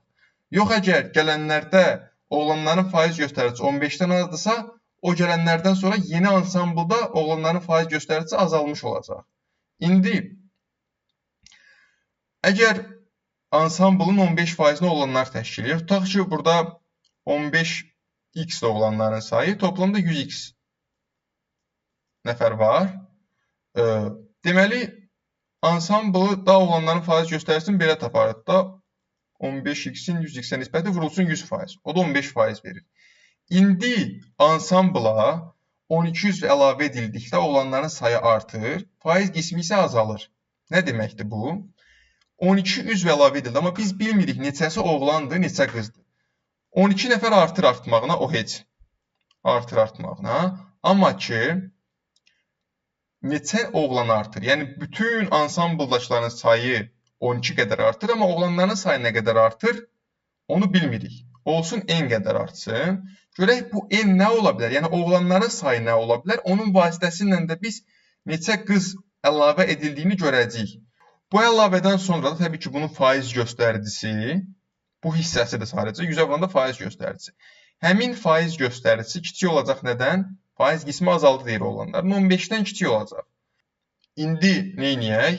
Gəlin indi bu 100-ü vuraq sürətə. Onda belə olacaq. 1500 x üstəgəl 100n bölünsün 100x üstəgəl 12. Sadəcə 100-ü götürdüm, sürətə vurdum. Kiçikdir 15-dən. 15-dən kiçik olmalıdır. Nə qədərsə oğlan n qədər oğlan əlavə ediləndən sonra, yəni 12 nəfərdən n qədər oğlan əlavə edəndən sonra bu bərabərsizlik onu ifadə edir ki, n qədər oğlan əlavə ediləndən sonra oğlanların oradakı faiz göstəricisi 15-dən kiçik olmalıdır. Və bunu indi görək n nə ola bilər? Yəni oğlanların sayı nə ola bilər? Onun əsasında qızların sayını tapırıq. Dedik ki, onu vurduq sürətə. Buradan belə bir şey alındı. 1500x üstəgəl 100-dən kiçikdir 15-dən. İndi gəlin, burada böl 100x üstəgəl 12 də var. Gəlin hər tərəfi, bərabərsizliyin hər tərəfini 100x üstəgəl 12-yə vuraq. Həm solu, həm sağı. Təbii ki, 100x üstəgəl 12 müsbət bir ədəddir. Hətta daha dəqiq desək, natural ədəddir. Yəni, hər tərəfi müsbət bir ədədə vuranda bərabərsizlik işarəsi çevrilmir. Ona görə deyirəm. İndi sol tərəfi 100x üstəgəl 12-yə vuranda təbii ki, bu 100x üstəgəl 12-lər ixtisar gedəcək. Nə qalacaq? 1500x üstəgəl 100n kiçikdir. Bu tərəfi də 100x üstəgəl 12-yə vuranda nə tapırıq? 1500x, yəni 15-i 100x üstəgəl 12-yə vuranda üstəgəl 180. Deməli, sonra burada 1500x-də hər tərəfdə 1500x çıxsaq bunlar gedir. Burada nə tapırıq? 100n kiçikdir 180-dən. Deməli, hər tərəfi 100-ə bölsək, n kiçikdir 1,8-dən. İndi bir şey qeyd edeyim. Çox adam belə bir bərabərsizlik görəndə götürüb bunu buna vurur. Bunu buna vurmaq nə deməkdir? Yəni, hər bir tərəfi, bərabərsizliyin hər bir tərəfini 100x üstəgəl 12-yə vurmaq deməkdir. Niyə? Çünki bunu buna vuranda sağ tərəfdə bunu yazacaqlar, sol tərəfdə də bunu yazacaqlar. Amma hardan biləsən ki, sən bu bərabərsizlik işarəsi qalır. İndi bu məsələdə qalacaq. Nəyə görə? Dediyimiz kimi bu ədəd müsbət bir ədəddir. Amma bəlkə mənfi olsa, mənfi olanda artıq bərabərsizlik işarəsi çevrilir. O mücərrədlik varsa, yəni o konkretlik yoxdursa, sən onu bilə bilməzsən bərabərsizlik işarəsi necə qalır. Onu eləyə bilmirsənsə eləməməlisən. Həmin hallarda 15-i digər tərəfə keçirməlisən. Yəni buradakı ədədi, buranın işarəsini bilməyəndə məxrəcin. 15-i digər tərəfə keçirib, həmin 15-i, yəni çıx 15 kimi yazıb, 15-i buradakı məxrəcə vurub sürətə qaldırmaq lazımdır. İndi tapdıq ki, biz n 1,8-dən kiçik olmalıdır. Yəni əlavə edilən oğlanların sayı 1,8-dən kiçik olmalıdır. Nə deməkdir bu? Təbii ki, 1,8 nədir? Biz insan sayından danışırıqsa, natural da olmalıdır. Təbii ki, 1 ola bilər, 0 ola bilərmi? Yox, ola bilməz. Niyə? Çünki deyir ki, oğlanların sayı artdı. Deməli ki, oğlanların sayı mütləq şəkildə, yəni gələn üzvlərdən 12 nəfərin sayı mütləq şəkildə 1 nəfər olmalıdır ki, başqa variant yoxdur. 1 nəfər olmalıdır ki, həmin faiz göstəricisi 15-dən az olsun, yəni azalsın, oğlanların da sayı artsın. Onda qızlar neçə nəfər gəlmiş olur? 12 çıxılsın 1, əgər gələnlərin biri oğlandırsa, 11 də qızdır. Cavab olacaq A variantı.